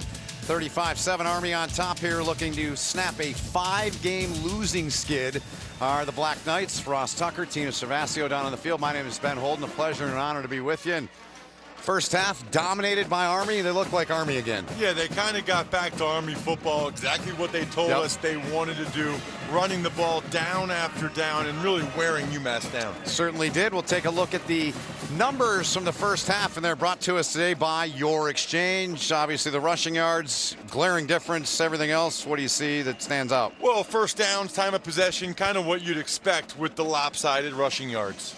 Well, let's take a look at that rushing work that Army's done. Their resume reel today has been impressive. Well, and what's cool about it, Ben, is for the first time in a long time, they've gotten the ball on the perimeter. Kel Walker with the pitch, even the fullback option pitch to Sandon McCoy. But they still, when they've gotten down near the goal line, they have leaned heavily on the fullbacks. Connor Slumka got a touchdown himself. You see all three guys, McCoy, Slumka, and Walker, having real nice afternoons so far. Good balance there indeed by that three-headed monster here today of McCoy, Slumka, and Kel Walker. And what do you look for in the second half here from Army with a huge lead, up 35-7? Well, they're going to continue to run and pound the football and try to shorten this game as much as they can. That's what they want to do anyway, really. But, you know, Jeff Monken's the type of guy, no matter who's in there, no matter what you're doing, they have a very high standard that they want these guys to live up to, no matter what the score is. They just want to get a victory. You see number 5, Kel Walker, and 5 in a row. They want that to end. They got used to winning here the last couple of years. And our troops over in Poland, we got the Skype camera. They're watching the ball game today, and those watching on the Armed Forces Network around the world as well. We appreciate you watching, and we thank you all for your service to our country here on this Veterans Day weekend. Always a special day at West Point here on Veterans Day weekend. At halftime, they covered the field here at Michie Stadium with the American flag. That doesn't give you goosebumps. I don't know what does. Everything here gives you goosebumps. Well said. It's like perpetual goosebumps when you're here. Yep, it is. And we talked about Ruane and LeBeau for UMass in the first half.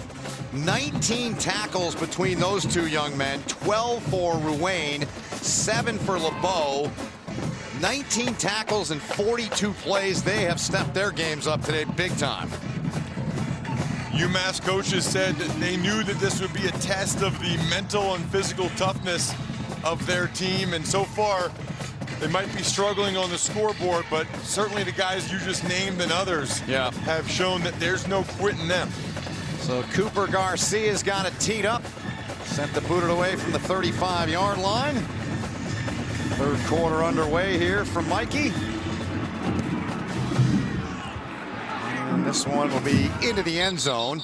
And let's get down to Tina for some updates. Tina. Despite 35 points for Army, head coach Jeff Monken said he was a bit disappointed in the way that Army got caught on a couple of those fake plays, those trick plays, especially the fake punt. He said, but give credit to UMass. And in speaking to head coach Walt, he said he's got a lot of young players and he's using these trick plays to just find a way to create energy and get into the end zone. But Bell also said he's aware that Army is getting a lot of yards in their run game on the perimeter. So he addressed that at halftime. He said, we were able to slow them a little bit in the second quarter, but we got to stop them now in the second half. Awesome stuff, Tina. Thank you. How do you not love Jeff Monken? The guy just is so competitive and passionate about this place and this program. And it's caught! What a catch by Hobbs! Tipped ball and Artis Hobbs. Great hand-eye coordination to make the grab. Hobbs is in the slot to the left, going to come right down the seam off the play action. What a throw by Laws, too, but Hobbs just gets his fingertips on it and brings it back to him. Best throw and catch of the day. He was not very open right there. And covered by their best cover guy, Isaiah Rogers. Cade Bernard's checked into the football game. Here's Laws, keeps it, stumbles. Close to a first down, but a little more than a yard shy of it. Pickup of 9. The first half possessions for the Black Knights. That's what they want to see. And this is the one that Jeff Monken's probably mad about. The one that they punted. You know, they have a standard here. They do. They've won 10+ games back-to-back years for the first time in school history. That's not going to happen this year. No. But he's put so many hours in, the whole staff has, the whole program has, to get to that standard. 29 wins entering this season in the last 3, 8, 10, and then 11. First down run for Army. Cade Bernard getting an opportunity to play, and LeBeau with another tackle for the Minutemen. That's his 8th of the ball game. Well, the cadets look like they have whole pizzas up there. You see that? I am jealous.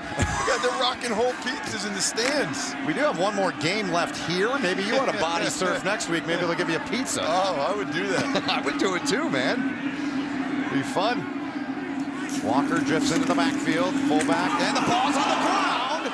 And Bernard lost it. UMass saying they've got it. The umpire in there saying they've got it too. And Army puts it on the turf to begin this third quarter. So a big turnover forced there by UMass. Each team with a turnover in the ballgame to this point. Here's a look. It's just a fullback dive right to Bernard. They never really got it. He never really got it. And that's one of the issues there when you play as many fullbacks as Army does, but that is no excuse. The Black Knights will not be happy with that.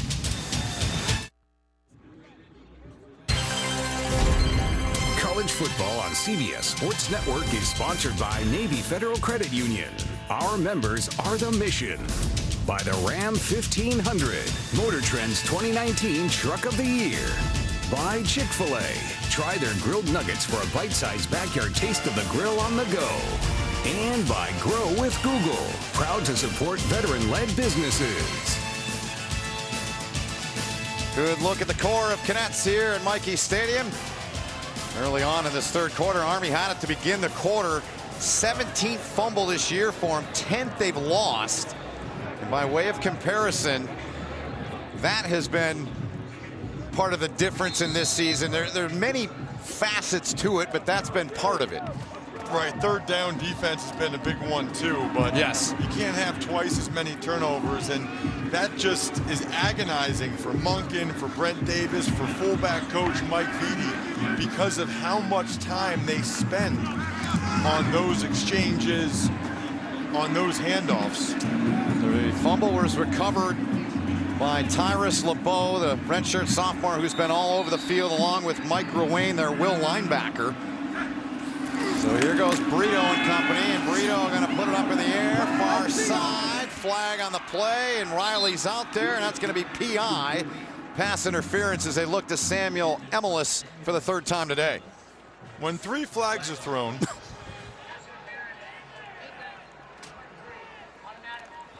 first penalty of the day on Army, Ross. when 3 flags are thrown, it's probably not really a questionable call.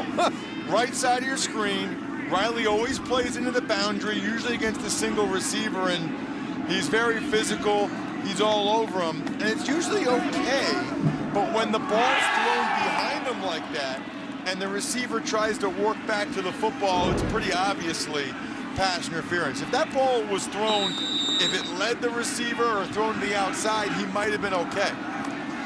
Riley told us yesterday about this season that Army has had one of the biggest challenges he's faced in his young life, because the 3 previous years, those 29 wins, as Morrison was on the coverage there, as they were looking for Sadiq Palmer, 2nd and 10 coming up. Well, and the receivers have to help out Brito a little bit. That's a perfect throw. Right in his hands. I mean, it's right in his hands. Yeah. He saw that he was about to get hit, but that's at least the 3rd drop. Yeah. And when you're a struggling program, those are the things that happen. Brito hit as he throws, got a man, nearly caught by O.C. Johnson. Nearly caught. 3rd and 10 coming up, though. They came with a blitz. You'll see it coming. Brito's going to take a shot. Here comes 15, Ryan Parker, right up the middle, and he hits him, and that might be why Brito was a little bit long with the throw. O.C. watch the fingertips. Oh, man. Just not quite able to bring it in with the fingertips there. That would have been a huge play for the Minutemen. That was the 6th drop of the game, and Brito had to duck for cover there as Covington was coming in there, 57, and also Donovan Lynch. They ran stunts up front. They don't have great individual pass rushers, Ben, so they'll move them around. Watch these guys twisting and turning all over the place. Little stunt inside, the defensive end pinches, and then here comes Covington all the way around. That is terrific hustle for a defensive tackle to loop around from one side all the way around to get in on a sack. 14th sack of the season for the Black Knight defense. Good punt here, takes a great roll for their sophomore punter, Georgopoulos. And O.C. Williams, some would say O.C. close, oh so close. Not to be, 35-7 Army. This is Jeff Monken, head coach Army football. I want to say thanks to all the veterans, all our men and women who serve and their families for the sacrifices and the commitment that you make to all of us. Go Army, beat Navy. Two most famous words on post, beat Navy. We are just 35 days away from the countdown in America's game, the Army-Navy game presented by USAA on CBS Sports. 35,567 in attendance here today on a beautiful West Point Saturday with Ross Tucker, Tina Cervasio, all of our crew, Bill Fair, our producer Michael Frank, our director Tom Wicks, our AD, and all of our great crew. We appreciate all they do to make our broadcast possible for you. So Laws and company after a real good punt there from Georgopoulos. Good roll on it. Army starting here in their own 17-yard line. Laws off the middle. Laws into space. Look out! Jabari Laws over midfield. Got blockers. Laws still running. Gets the block. No flags. Touchdown Army. Jabari Laws housing it from 83 yards. Had an 87-yard touchdown pass last week. And now a run of 83 as the cannons go off.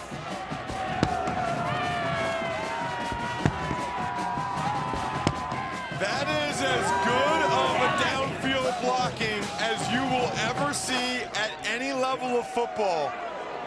These guys are unbelievably selfless. That was a coaching tape right now. Can't wait to show it to you after this extra point. Tally knocks that one through, and it's 42-7. A great shot.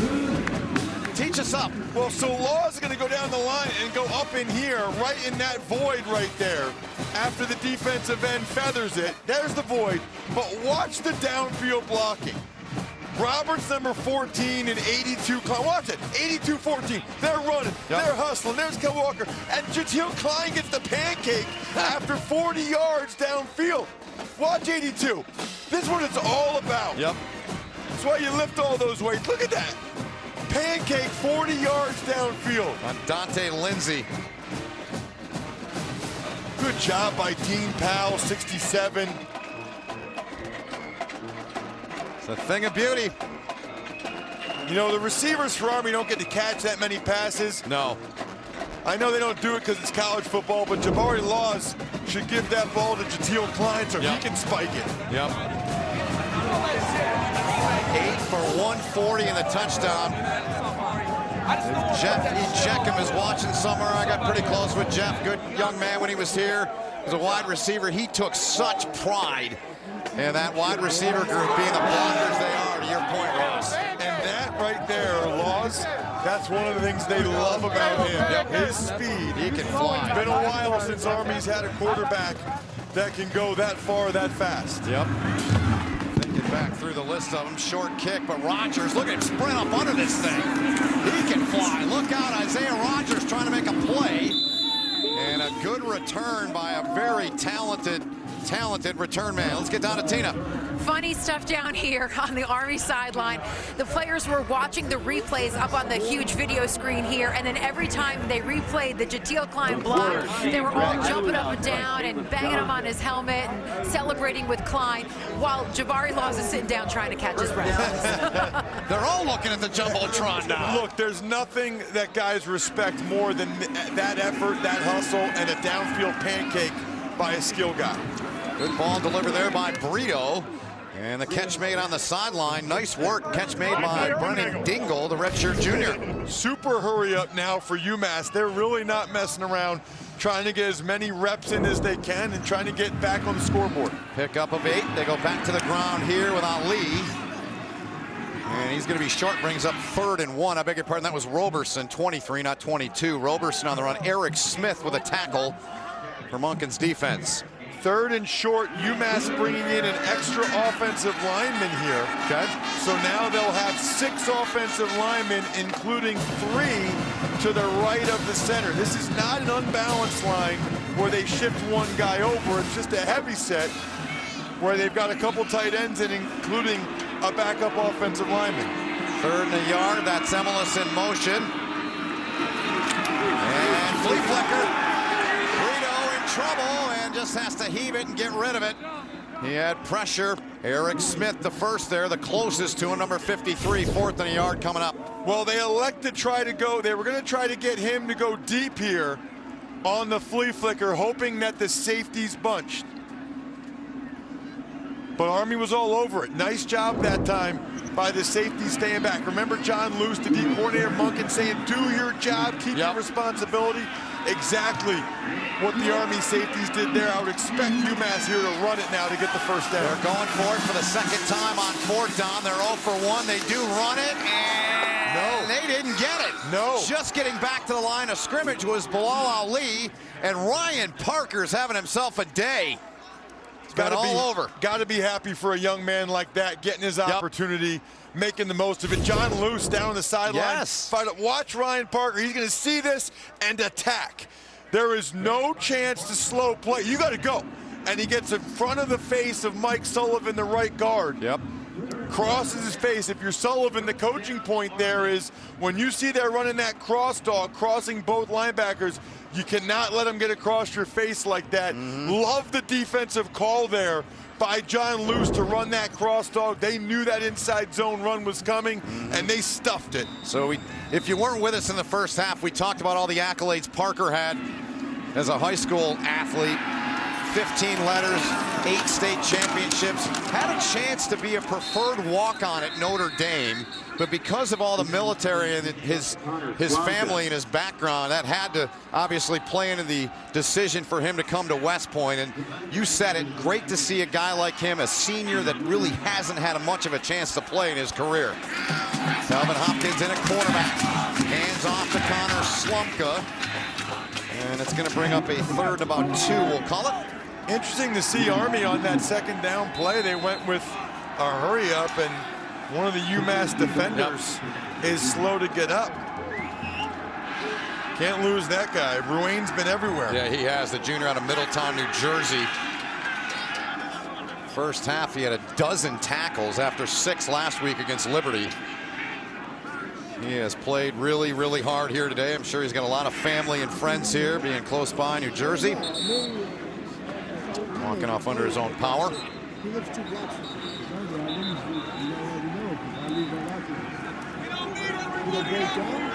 So John Luce, you said it there when we saw Parker. First time we've seen him on the field this year. Yeah.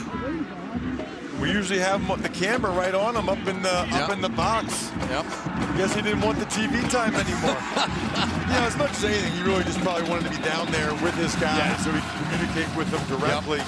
Army already working some different guys in at both guard spots. Yep.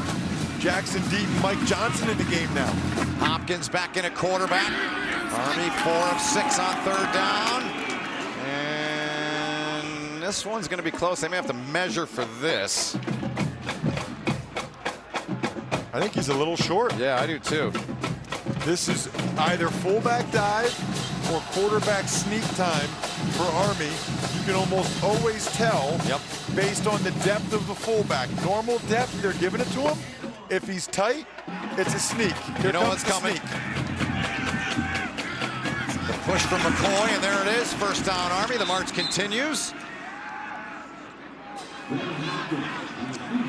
Across the UMass 35, inside of it to the 34-yard line for Monken and company. And again, when his face mask is that close to the rear, he's pushing, and they're all pushing. And really, Ben, that's what they needed against Air Force last week. That's right all there, they needed. A little bit more of a push to get in on that first drive. 19 first downs. Yeah, the end difference in yardage in that game was 1 guard. Blitz coming. Hopkins fires into traffic. And incomplete. Well, we got an opportunity. Armed Forces Football is proudly sponsored today by USAA. So 2nd and 10 coming up. A little surprised to see Army even throw the ball there. And on the previous set of downs, going with the hurry up, you would think they would start to milk the clock and stay pretty much exclusively on the ground from here on out with a 35-point lead already. The 34. Hopkins Jr. There's the pitch outside. And a good job coming up to make that play by Tanner Davis, who is from nearby Kingston, New York, about an hour north. I'll finish up when you're done, Ross. Yeah, watch this. He's going to read his key. He's got the pitch man. It's two safeties. Watch him. He reads it. He knows his guy. Takes the right angle. That is such a nice job there by Davis. Absolutely love that. Tanner Davis was once recruited by Army. He's got about 50 family and friends here today. It was always his dream to play at Michie Stadium, and today he's living out that dream. 3rd and 15 for Army. Out of the gun, Hopkins Jr. And he's going to be well short. Is Kelvin Hopkins Jr. 4th down upcoming. Ingram made the stop for UMass. Well, and that's what happens when you have an incompletion on 1st down. 2nd down, Davis runs the alley, as they call it, makes the play on the option, brings up 3rd and long. Not really Army's cup of tea. So they get the punt away. And again, said it in the first half, I'll say it again, every stop for UMass is a valuable one for a defense that struggled as much as theirs has. Yep. So Zach Potter is on. He's the guy they use for placement, trying to pin him deep. See what Potter can do here. And down at the 15-yard line by Ryan Parker, who's been all over the place. So Potter does his job, punts it away, and UMass has it. They'll start from their own 15, trailing 42-7 when we come back. Our military and those who have made the commitment to serve in our armed forces hold a special place in my heart. My grandfather, W.A. Bell Jr., served our country, and my older brother Jason serves it now. To all the veterans out there, thank you for everything that you do, and UMass football wishes you a meaningful Veterans Day. Nice words there from Walt Bell. Luke Pascal, his special teams coach, assistant head coach. That is Bell there, 35 years young, 4th youngest in the country at the FBS level. His 1st head coaching job. Came from Florida State, was down there last season with Willie Taggart. Was at Maryland for a couple of years prior to that, running their offense. Got an opportunity here to take over and trying to get this UMass program back on the right track. Is Salih with a carry there, gang tackled. For more on Bell, let's get down to Tina. Yeah, so Walt Bell and his wide receiver special teams coach Luke Pascal, you mentioned him, Ben, they're basically brothers. So Bell told us a story in a nutshell. We were best friends in the 2nd, 3rd grade. His parents had some problems, and about the 5th or 6th grade, he never went home. So the Bell family never officially adopted Pascal, but his dad, the late Dr. Butch Bell, well, he raised Luke and his older brother as well, Tyler, like he was their own. And of course, they played college football together at Middle Tennessee. They were roommates basically until the 2nd grade, until college. And you know, the first person that Bell called when he got this head coaching job at UMass, it was Luke Pascal. Yeah, no doubt about it. It's a great story. And Bell, in the end, told us on the call yesterday, he said adoption papers were never legally done, but he's our dad. That's how close they are, and a great family. His quarterback now, Brito, trying to find somebody. He's buried. Taken down. Dropped by Patterson. And Idris Patterson gets the sack there, Ben, but that's a coverage sack. Yep. You'll see 4 receivers out in the pattern for UMass, but nobody's open. Brito had all kinds of time. It's a zone coverage there. He couldn't find anyone, and right about the time when he almost saw somebody, that's when he finally went down. And really, that's one of the other issues about being a quarterback that's 5'8" at times is if you're kept in the pocket, it is going to be tough to see things sometimes.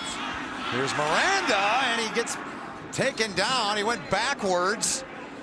He did the same thing last week on a return. And Tanner Davis, the young man from nearby Kingston, New York. Another play for the UMass squad after a 45-yard punt. And that play by Patterson before the punt. Army still leads it 42-7. Time now to check in with our Chick-fil-A fan cam and the Cow to see how the fans are reacting here. The Corps Cadets having fun as they always do. The band and a great start to the Veterans Day weekend. The mascots even getting involved in it.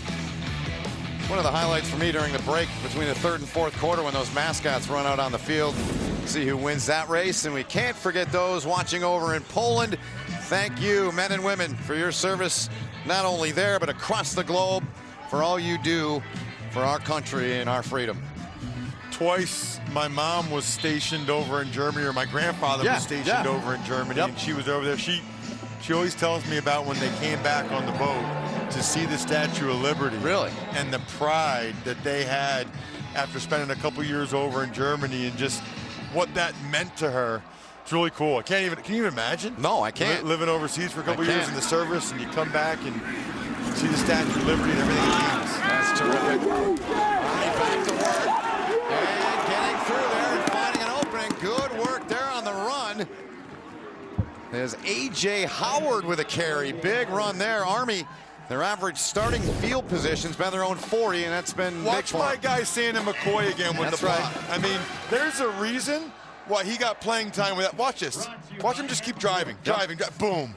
I mean, Santa McCoy, I'm not sure there's a more improved player over the course of this season so far for Army than Santa McCoy. Yeah, I'd agree with you on that. I really would. Timeout taken by UMass. UMass takes its first time out of the half. Calvin Hopkins in on this drive. Less than 5 to play here in the third quarter, and time now for this week's Where Are They Now, brought to us by Bass Pro Shops and Cabela's. Carlton Jones, an outstanding running back for the Army Black Knights, rushed for 3,536 yards in his career, which is number 2 all-time here at Army. 2005 season against UMass, 58 yards and a rushing touchdown in a 34-27 win that day. He is currently now an acquisition officer stationed at Fort Leonard Wood in Missouri. So Army came in 13th in the country. I don't think in the last decade they've been outside the top 10, but that's where they're at now. A more Army-like day today. They're averaging 7 yards a play. Not even 3 for UMass. And the fullback again, there's your guy, McCoy, who's got 3 touchdowns to match that uniform number. All came in the first half. Army's on their way towards 500 yards on the ground at this point. Yep. 129 last week at Air Force, a season low. Last home game, how about this? You ready for these numbers? 70 carries, 326 against San Jose State. They lost the game, but that's usually what they do on the ground. 2nd and 6. Hopkins Jr. Hopkins Jr. broken tackle, and he again finds a way. When it looks like he's stopped, he finds a way to do something positive, and he gets the first down. He almost always breaks at least one tackle. Pulls the ball, that's a good read, breaks the tackle of LeBeau and keeps going. Yep. Such a different runner than Jabari Laws. You got to like using both of them, because it's almost like the quarterback becomes a change of pace back, right? If there's 2 different quarterbacks, it's like having 2 different running backs in there. 100%. Hopkins is thunder, Laws is lightning. That's right. Toss play here. Positive yardage at the end of that run by Brandon Walters.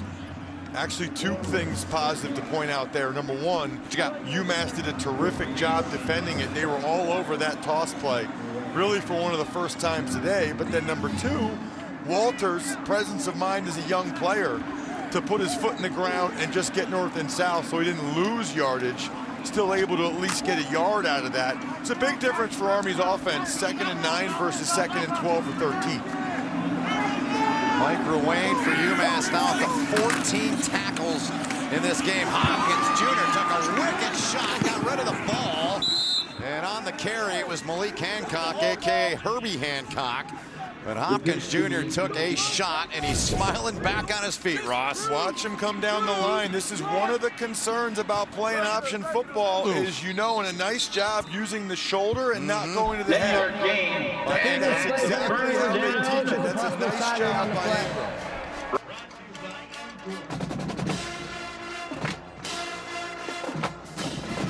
I think they're looking at it for targeting, but it absolutely was not.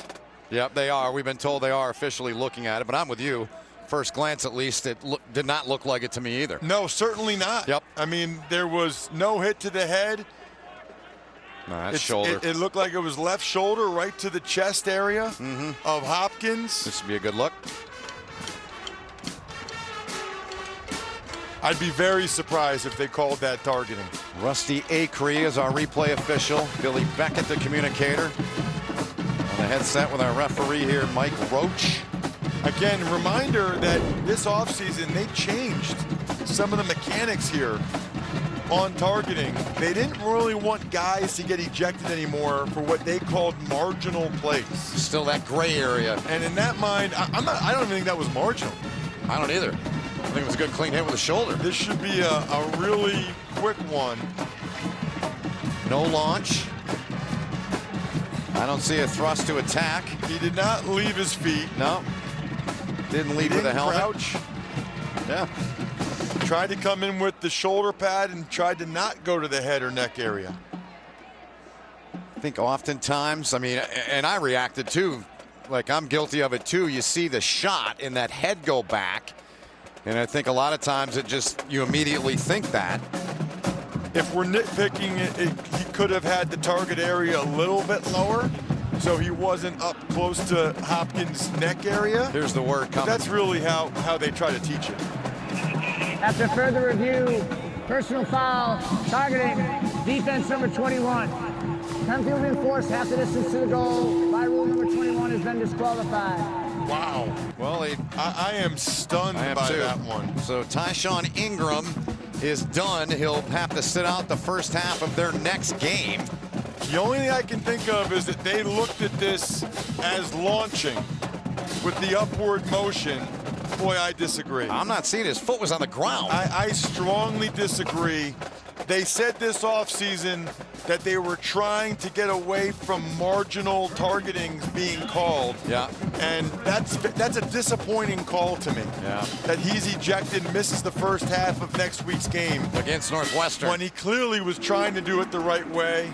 Yep. Well, that is tough. That is tough. Army will take it, 1st and goal, so Ingram makes his way down to the UMass locker room. Hopkins Jr. takes on the defender, and Hopkins Jr. takes it in. Calvin Hopkins Jr. determined his 23rd career rushing touchdown, a 9-yard run, and off go the Cannons here along the banks of the Hudson. That's my favorite play, Ben. Yes. Lead option right when you get the big bruising fullback leading the quarterback around the edge. Almost looks like student body left, student body right, typically a well-blocked play. And Hopkins just has a knack for the end zone after tying the school record with 17 a year ago. Yep. 6 this year, as I mentioned, 23 in his career. Tally's been perfect all day. Cannon cam. I didn't know we had a cannon cam. We do today. Watch Slumka, 25 lead. Everybody's running to the right. Slumka finds somebody. 25 gets a good block on the edge. Hopkins gets hit at the 2 and just keeps driving his feet. Look at the lower body power. Keep running your feet. Good lesson there. You got to keep running your feet. And the troops overseas absolutely love it. And those beanbag chairs look awesome, by the way. How did I know you were going to comment on that? I love it. So 49-7, 6 plays, 60 yards.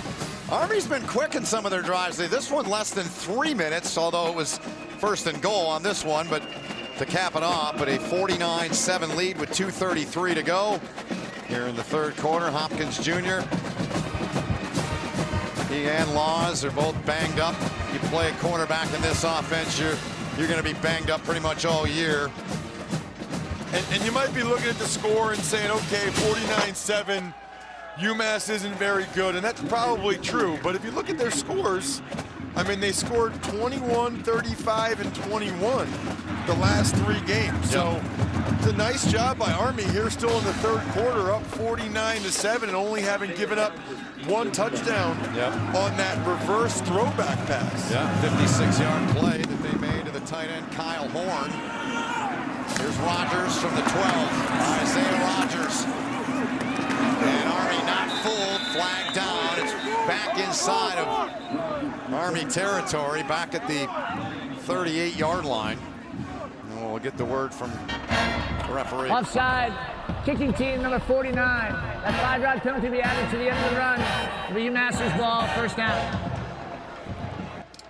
So there you go. Well, tomorrow noon Eastern, college hoops hits the court as Boston College travels down to the Sunshine State of Florida. They'll take on USF right here on CBS Sports Network. And Brian Gregory, I've known Brian for about 25 years, their head coach, and he's got an outstanding guard in LaQuincy Rito down there, help leading his charge. New quarterback in the game, it's Randall West.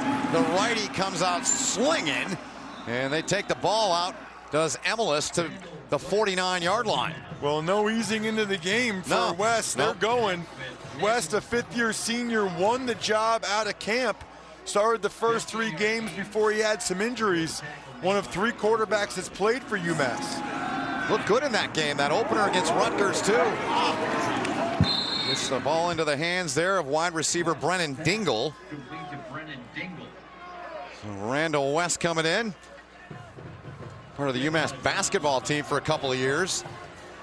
Team was in trouble with some injuries. They said, hey, you got anybody on the football team that we can use? And West had some hoops in his background, probably a good shooter from the outside at 6'4" and 220. Spent a couple of years in Amherst playing hoops as well. Low snap, grabbed it with the left hand. Hands the ball off here. This is Roberson. And it's going to bring up a 3rd and about 3. 90 seconds to play in the quarter. Kind of an interesting dilemma for UMass. You know, West is a 5th-year senior. So is Michael Curtis. So part of the reason why you play Brito is because he's got a couple more years eligibility. But Walt Bell looking for a spark. UMass just 2 of 10 on 3rd down. On the ground, Roberson going to be short. They're going to need 2. No hesitation by Walt Bell. No, they're going. They're absolutely going to go for it here.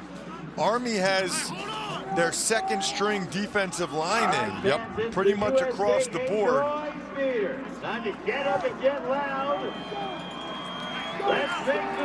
Let's see if John Luce comes with the cross dog. Watch the linebackers and see if they blitz from that 2nd level here, expecting an inside zone run. 3rd, 4th down attempt for UMass. They're 0 for 2.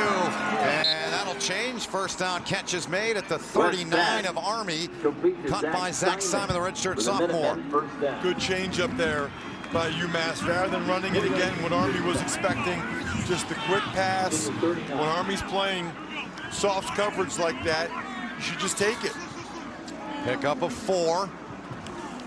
And a fresh set of downs for the Minutemen. The Army 39. West over the middle. Intercepted! Picked off Elijah Riley. 2nd straight game with a pick. Had one last week at Air Force. Took it back 56 yards. And he comes up with one here with 5 seconds to go in the quarter as he reels it in. That is 6 takeaways for Riley this year. You can't see him yet, but you will soon. Left side of your screen, it's a slant. He undercuts the route, really poorly thrown ball, thrown really to Riley's back hip. That was off by a couple yards there.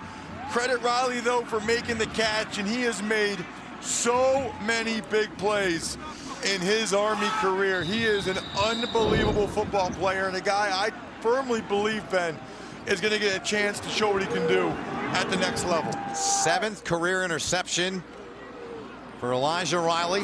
Jacoby Buchanan has checked in the backfield, and Buchanan, who we haven't seen since the Georgia State game. And that'll do it for the 3rd. Army on top big here at Mikey. The 4th quarter Warriors looking to close it out. That's the end of the 3rd. Army up 49-7 on UMass. You're watching college football on CBS Sports Network.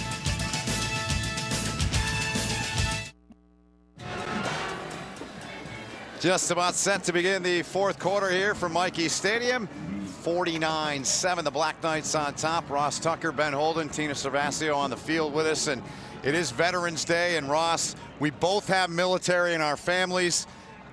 Your thoughts on what this weekend and the holiday means? It means a lot. We've talked about it. It's an unbelievable honor and privilege to call these games, to look at my grandfather right there.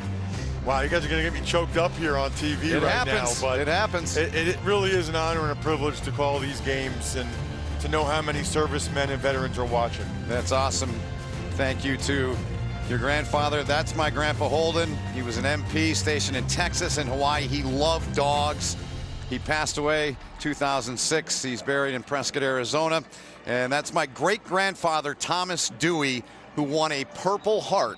He was in the Battle of the Bulge, and what my family can tell me, he was in both world wars. Wow. Amazing. So thank all those men, every man and woman that's ever served in the military in any branch. We salute you. And let me just say this, Ben.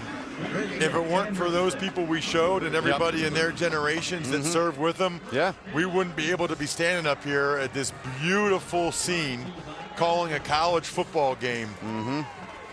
Awesome to get reminders of that as often as possible. Good stuff. So Christian Anderson now in the ball game. So seeing Laws and Hopkins Jr. Anderson getting an opportunity here to work the offense here. Cade Bernard's in at fullback. 6-yard gain. And last play, Anderson perfect on the pitch. Bernard dragged down from behind. Good hustle there. Tracking him down was the middle linebacker, Cole McCoubry. Gain of 3. First time we've talked Cole McCoubry. There's other guys have been making tackles. He's really the guy, though. Watch him chase this down. He's going to show impressive speed. Had a team-high 70 tackles coming into today. Really fun to watch on tape because of that right there. Just his hustle. He's relentless. He really stood out watching the film of that Liberty game last week. Coaches told us he's the heart and soul of their defensive group. Junior out of the great state of Massachusetts.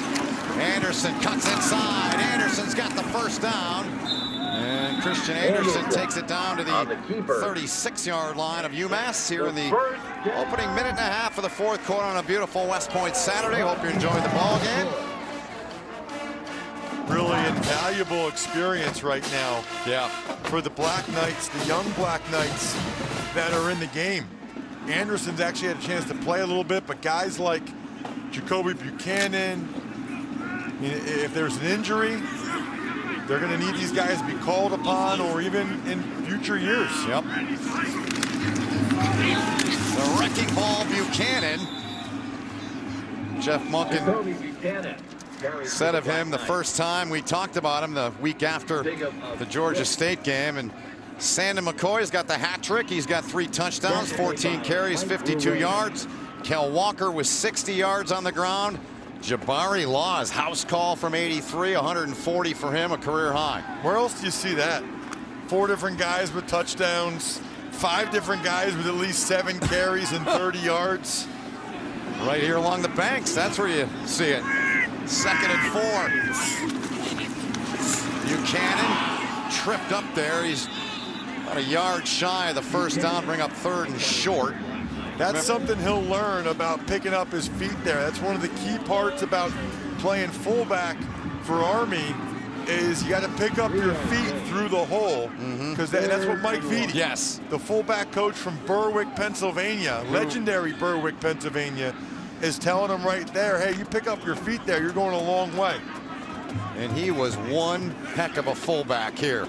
Barnard is deep here, usually means fullback dive since he's deep. 401 on the ground. You called it, partner. Head down, first down, Army. March continues to the 23-yard line of UMass. Cade Barnard, he'll check out of the game. Buchanan checks back into the game. Roberts is back in, number 14 as well. Buchanan's just different. Listed at 278 pounds as a fullback, number 33 as a freshman. He can play O-line. There is the wrecking ball. Buchanan fun tackling that guy. The wrecking ball is going to be coming right at you. How would you like to have 270 pounds bearing down on you like good. that? No, thank you. 6 foot 270, that is what the Army offensive linemen used to look like. They used to, yeah, you're right. Play guard. Coach Vitti said he always falls forward. Yes. Kind of hard not to when you're 278. Anthony Adkins now in the backfield. Adkins gets it. Adkins. And he's running tough like a wrecking ball. Down to the 5-yard line. Going to bring up second down and short. Brent Davis keeping us on our toes up here with all these guys coming in and out. Adkins I love it. is 251. Well, listen, if you're a fullback playing in high school, why would you go anywhere else? Right. I mean, you're like the star UMass takes player a here. second timeout of the half. It'll be a 30-second timeout. Quick timeout taken by UMass. We'll take one as well. We'll step aside with 10.5 to go in the ball game.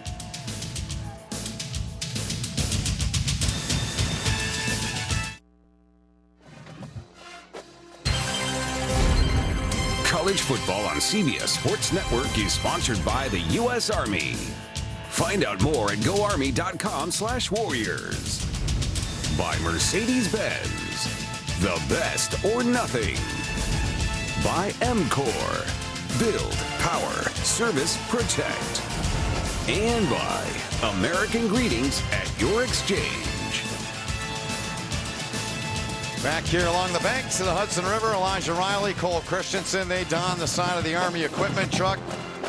Nick Detterman and his staff do an amazing job taking care of this team. And the band fired up. Jacoby Buchanan, the wrecking ball. You got a sledgehammer, you got a wrecking ball. Are these really their nicknames, or you just came up with them? Well, I mean, the first time I'll tell you about slumping when we get a chance, but that was how Jeff Monken described this guy, Buchanan, the first time we talked about him. He goes, he's just a wrecking ball. So I'm just running with it, man. 2nd and 2 was the call there on the yardage. Now they've got a 1st and goal here now due to Black Knights. He looks like he could be a D lineman someday. Nose tackle, whatever, man, he right? He really does. Yeah. Army to double figures on this drive. 11 plays, 5 minutes and counting. Dave runs in there, but plows his way into the end zone. Touchdown, Army. Spreading the wealth today on the ground and spending that government money on the cannons. Why not? 2-yard touchdown run. It's 55-7. Nothing fancy, just your typical fullback dive. Excellent block at the point of attack by the left tackle, Alex Herndon, and the tight end on that side, driving their UMass defenders into the end zone. Brent Davis, the offensive coordinator, says if your feet are in the end zone, we're scoring. So here's David Cooper. Tally's done for the day. Cannon cam. There it goes. Army all over UMass. 9:55 to go.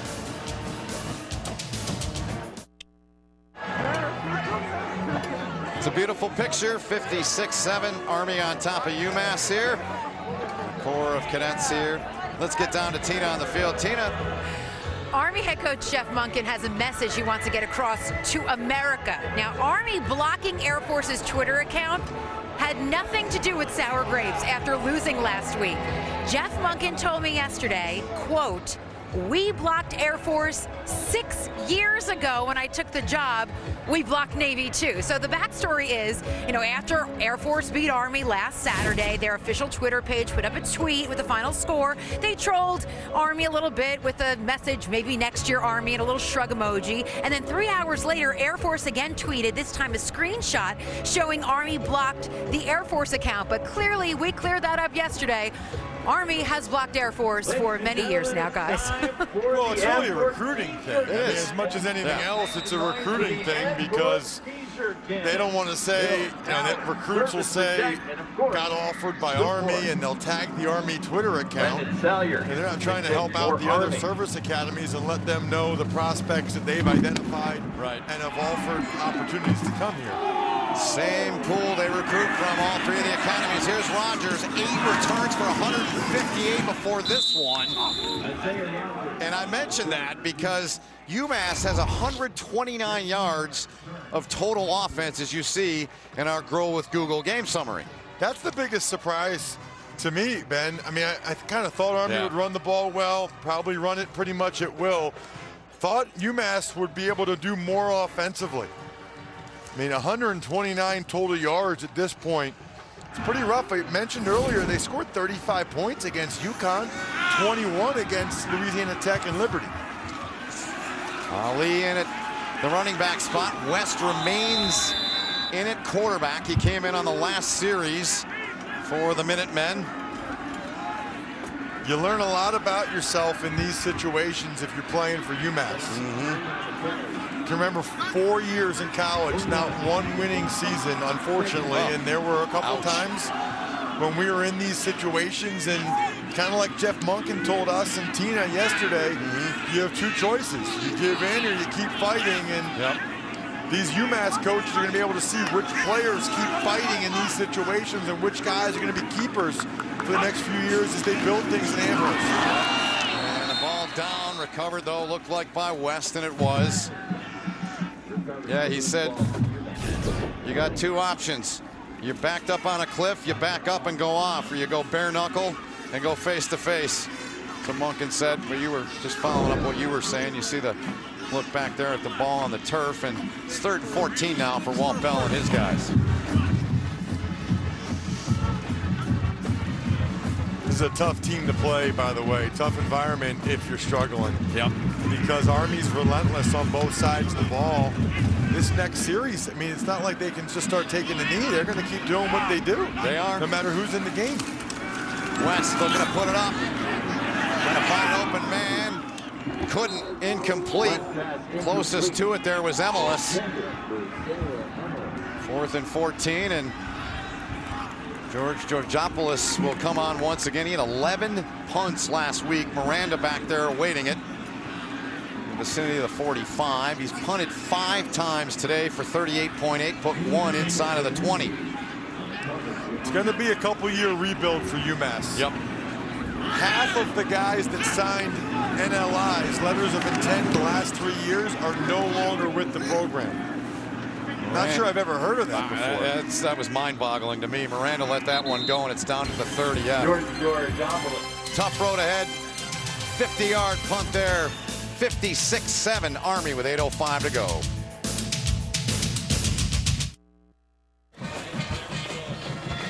You never know what you're going to see in the Corps Cadets there, and see all kinds of different things, unique things in there from the Corps of Cadets here at West Point. Coming up next here on CBS Sports Network, the UConn Huskies take on Red Hot number 20, Cincinnati. It'll be followed by a Mountain West battle between Utah State and Fresno State, only on the 24-hour home of CBS Sports. And how about Cincinnati? 7-1, ranked 20. The group of 5 teams, there are 5 of them, and you got 4 of them in the American. All those teams are legit. They are. I've seen a bunch. I've seen all of them a couple times, and they can really play. We had Cincinnati down at Marshall. We had a couple other teams out of the American as well. Jamel Jones is now in at quarterback. First snaps of his college career. Welcome to college football, Jamel Jones. And you hear the sideline going crazy. Tanner Davis with a tackle, the nearby product out of Kingston. So under 8 to play, Army complete control of this one. A pickup of 6 yards. 6 different Army players have rushing touchdowns today. These are valuable snaps for Jones as well. He'll be competing for quarterback playing time a year from now. Yep. First time he's seen the field in game action. Hands it off there into the mosh pit they go. They're going to be about a yard shy. It was Jacoby Buchanan there. So Jamel Jones in that San Jose State game when Hopkins Jr. and Laws were both hurt, he was warming up at one point. Christian Anderson ultimately went in the game and had a big day that day running the football. This is a good opportunity for Army fans too to get a look at the future a little bit. A lot of freshmen out there on the field, sophomores getting a chance to show what they can do. 30-yard. You're not going to stop him. That's almost 280 pounds of boy coming at you. Buchanan gets the first down. You know, I'm just laughing because Mike Vitti said, you know, it just, even in practice, he'll try to hug him up. In practice, Mike Vitti's the fullback coach. That's right Mike there. Yep. He'll try to hug him up, and he said he's just so big and he's so heavy that you just can't really slow him down. He always falls forward. I don't really think he's there any other choice. Who's knocking him backward? Like Good a Mack luck. truck? Right. 6 carries, 31 yards for Buchanan. Here's Jamel Jones. Army with 30 first downs in the ball game. So good pickup there for Jones on first down. He's out of the Colony, Texas. Played a year at the prep school for your buddy, your former teammate, longtime friend, Andy Wolfram. That's right. Andy Wolfram's dad, Bob Wolfram, my high school coach. They are rolling to a district semifinal victory as we speak. I love your passion for the high school game in your home state. Fullback again. They try to wrestle him down, and they can't. I mean, it's a wrecking ball. That's like trying to wrestle a bear. A live bear. Gotta get a lot of white jerseys around him. Watch this. There's 3 or 4. They're around his He hip. stopped, right? They're trying to pull him. Nope. That looked like a 1-on-4 tug of war, and Buchanan won. He's averaging 4.9 a carry is Jacoby Buchanan. Cody Wincor in the game. Mason Kolinchak. A lot of guys getting opportunities to play. Jones, he's getting the opportunity. His first snaps in his college career, move the chains. And that of 31 first downs for Army now. This is one of the marks of a good program, by the way. This is just lead option. Nice block by Buchanan. But one of the marks of a good program and good coaching is how prepared your third string guys are to go in there and play, because they don't get very many reps. You know, if you're not on the 2 deep, you're not going to get very many reps. But this shows the time they put in during camp to make sure these guys are ready to execute the offense. Yeah. 3 carries in the game for Jamel Jones. Jacoby Buchanan continues to charge and be the human wrecking ball that the coaching staff calls him. Remember them telling us how bad he felt, Buchanan, in that first game he played in against Georgia State. Had 5 carries for 18 yards, and he lost the football. You know, just thinking about it, if you're a quarterback that can really run, this is a great offense to play in.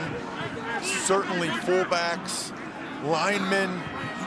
There's a lot of different positions where this is an offense that you want to play in. I think sometimes some of the Power 5 schools are nervous and they don't want to run the option because they think high school players want to go to the NFL and they don't want to run triple option type of plays. But Georgia Tech had some success with it, and I think there's a lot of guys that they would love to run this offense at the college level. Yeah, good points. A lot of positions. Maybe not wide receiver. No, not so much. Positions. Not so much. Jones, head down, gets it inside of the 25 to about the 24-yard line. Stopped by Tanner Davis, who's had a handful of tackles here today. This is what Army has next. Next week, we'll be back here for our last game here at Michie this season against VMI. Then we'll make the trek out to Hawaii. I've been to Hawaii 5 times. I've never flown there, though. What? Went on a ship when I was in the Navy, and they'll close it out with Navy. 5 times? 5 times. I haven't been there in about, well, 93. You taking a boat this time? No. If I knew somebody with a yacht, I would. Buchanan dives ahead, gets the first down. Coming up on 2.5 to play in the game, and Army's going to get a win. Snap their 5-game skid. 5-yard pickup there for Buchanan. He comes out, gets a breather. Mike Vitti still looks like, I mean, he's ripped. He still looks like he can play. Anthony Adkins. And at that fullback spot, Feedy calls him America's war horses, his fullback group. Jamel Jones with a carry. So a game Army needed just to get a good taste back in their mouths after losing 5 in a row. Thought it was interesting when we asked Jeff Monken what it would feel like after a win. He said, well, I think everybody else will be excited. I'll just be relieved. Yeah. It's just been so long. He said the older he gets, the more relief he feels after wins and the more agonizing the losses are. And he just feels that responsibility because of the decision-making power that he has for so many people. Here's Buchanan. Inside of the 5. Like he was shot out of a Buchanan right there. 14 different carriers of the football today for Army. And they're now at 489 on the ground. Army could elect to take a knee here. They could. UMass is not going to use that final timeout. Here it comes. Pretend you're right there. Here he comes in your living room. It looks like Army's going to keep running their offense. Yep. Cade Bernard. And it's fullback Jamel Jones. Touchdown! First in his young career. Jamel Jones takes it in for the touchdown run. With 55 seconds to go. They're keeping the Cannon guys busy today. 62-7. There's Laws. There's Hopkins. Congratulating their teammate. He capped off that 13-play drive of 70 yards in 7 minutes and change. Look how excited they all are. Yep. That is so cool. Yep. Bunch of fans have left. The Corps Cadets still here. Yep. But the upperclassmen love seeing the young guys get a chance to play at Michie Stadium on this field and make a play. The hold from Potter, and Cooper knocks it through, and there's Cannon Cam once again. Jamel Jones, the freshman out of Texas, gets by Ruane for his first career touchdown. And the other QBs there to congratulate him on his way off the field. Well, that is the superintendent, Darrell A. Williams, in the middle there, who was a defensive lineman in his playing days, in there with a core and in there with everyone doing the push-ups. 13 plays, 77 yards, a little more than 7 minutes. Jamel Jones, his first snaps as an Army quarterback, and he caps off the drive with a touchdown. So good for him, the young man out of Texas, the freshman. 55 seconds remain in this game. UConn at Cincinnati coming up when we're done at the bottom of the half hour. 498 yards rushing, 9 rushing touchdowns with 14 different men that have carried the football here today for the Black Knights. I don't care who you're playing. That's impressive, and that's hard to do. Yep. Their defense has given up 124 yards to this point. And that's Matt Drinkall, who is an offensive assistant with Jeff Monken in his first year. He had a birthday this week, so I'm sure they were congratulating him, saying, hey, there's your birthday gift, coach. This is exactly what the doctor ordered for Army. A lot of smiles, which they needed after they did. Some of the losses they've had the last few weeks, especially last week. Yeah, it was agonizing. Heartbreaker to Air Force. Yep. Elijah Riley said yesterday, we got to get this thing back going again, and they have a chance now. This game, VMI, Hawaii, and then the big one, America's game. Yep. They got a chance here to finish this season strong with 4 straight wins. UMass, just 1 victory to their credit this year. They beat Akron back in September, late September. Roberson on the carry. They're going to go back to Amherst, and they'll take on Northwestern next week.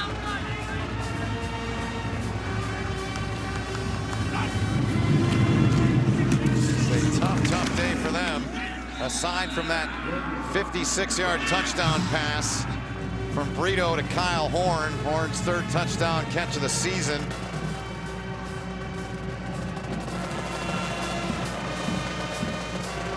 And that's it. And then they're going to run another play. So Jeff Monken will make his way over to Walt Bell, the 4th youngest coach in the FBS in his first year.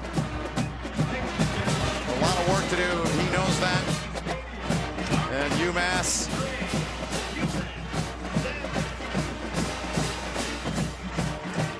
a little different than last week's handshake. Anybody that's ever had to build a program knows what it's like, and I think that's what Jeff Monken's telling Walt Bell about right there. Because Monken rebuilt this thing like it's never been rebuilt.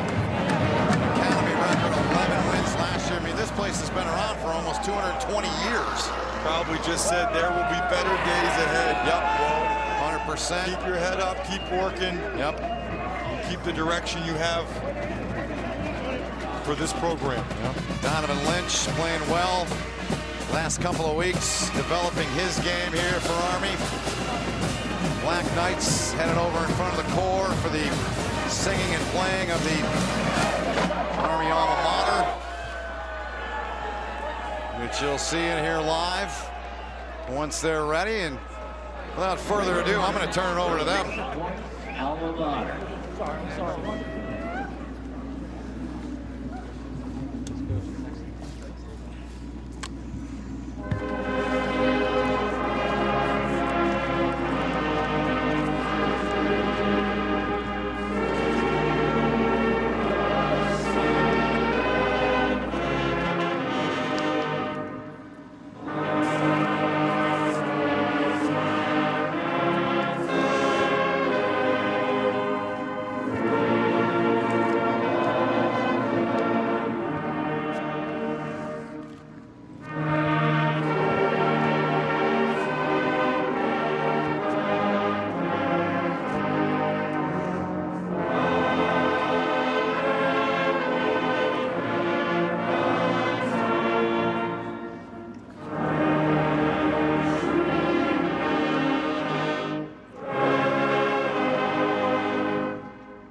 Chance to do that in mid-December, and Jeff Monken's going to be joining Tina down on the field, and he'll work his way over there as everyone's happy to get a win here for the Black Knights. Big day for Jabari Laws. Got the start here, had a big day running the football as well, and they win in commanding fashion, 63-7.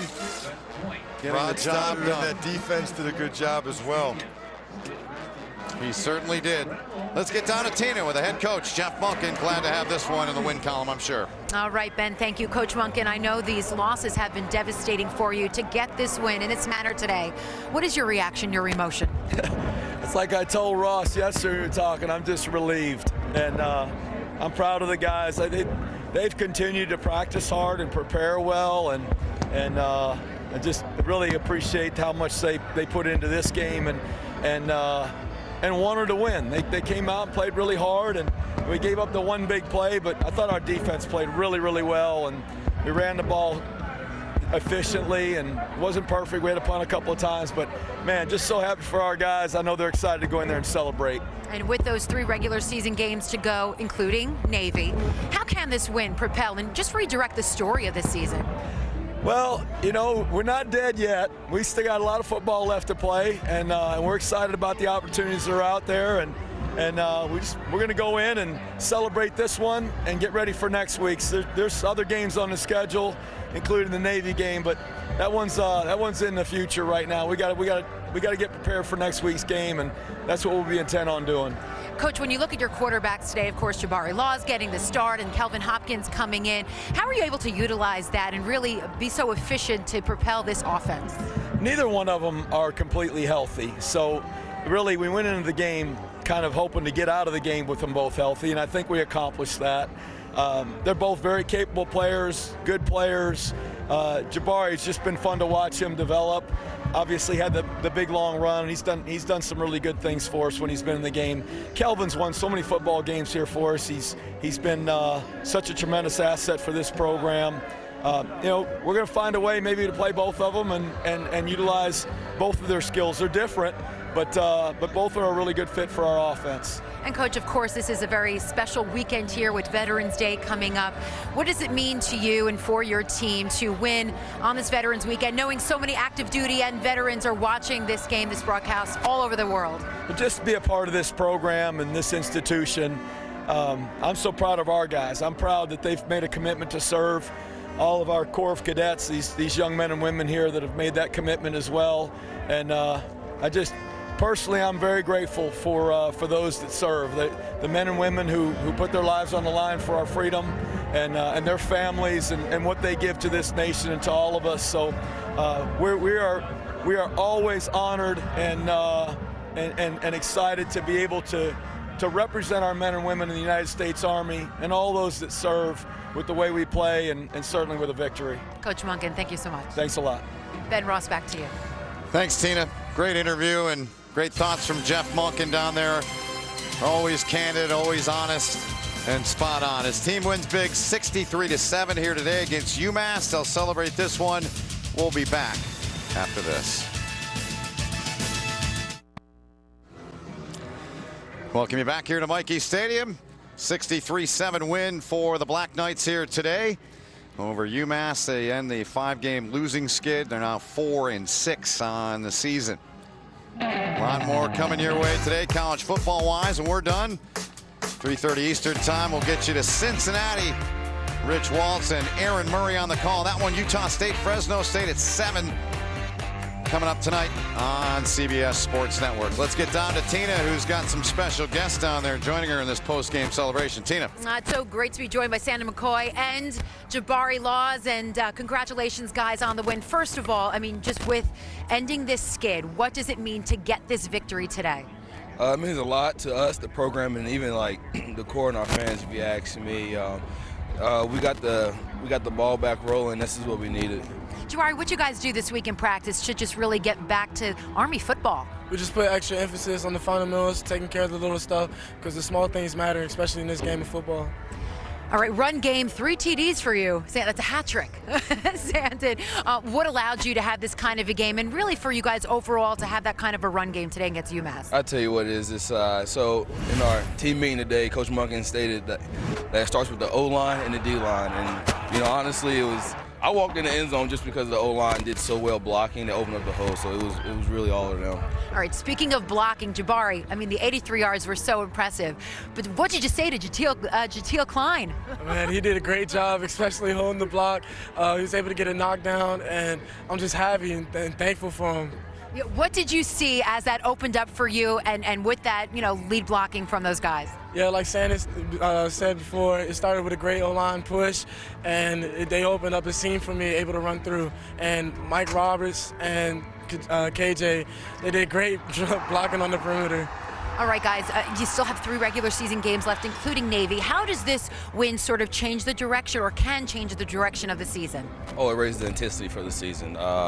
But we're gonna go back to the next week for this coming week, and we're gonna practice and get better so we can, keep climbing and beating our opponents. What is the focus, Jabari? The focus is just get better every day. Focus on the fundamentals like we preached all season, and we're trying to come back and have perfect games for the rest of the season. Thank you so much for the both of you for joining us after this game. Congratulations. Thank you. All right, guys, back to you. Thanks, Tina. Jabari Laws, 8 carries, 140 yards, and a touchdown. Threw it 3 times through the air for 48. McCoy, 14 for 52, and the hat trick of touchdowns for Sandon. We're back to Michie right after this. Veterans Day weekend. It's going to be good here around the post here at West Point. Army wins big 63-7. They end a 5-game losing skid.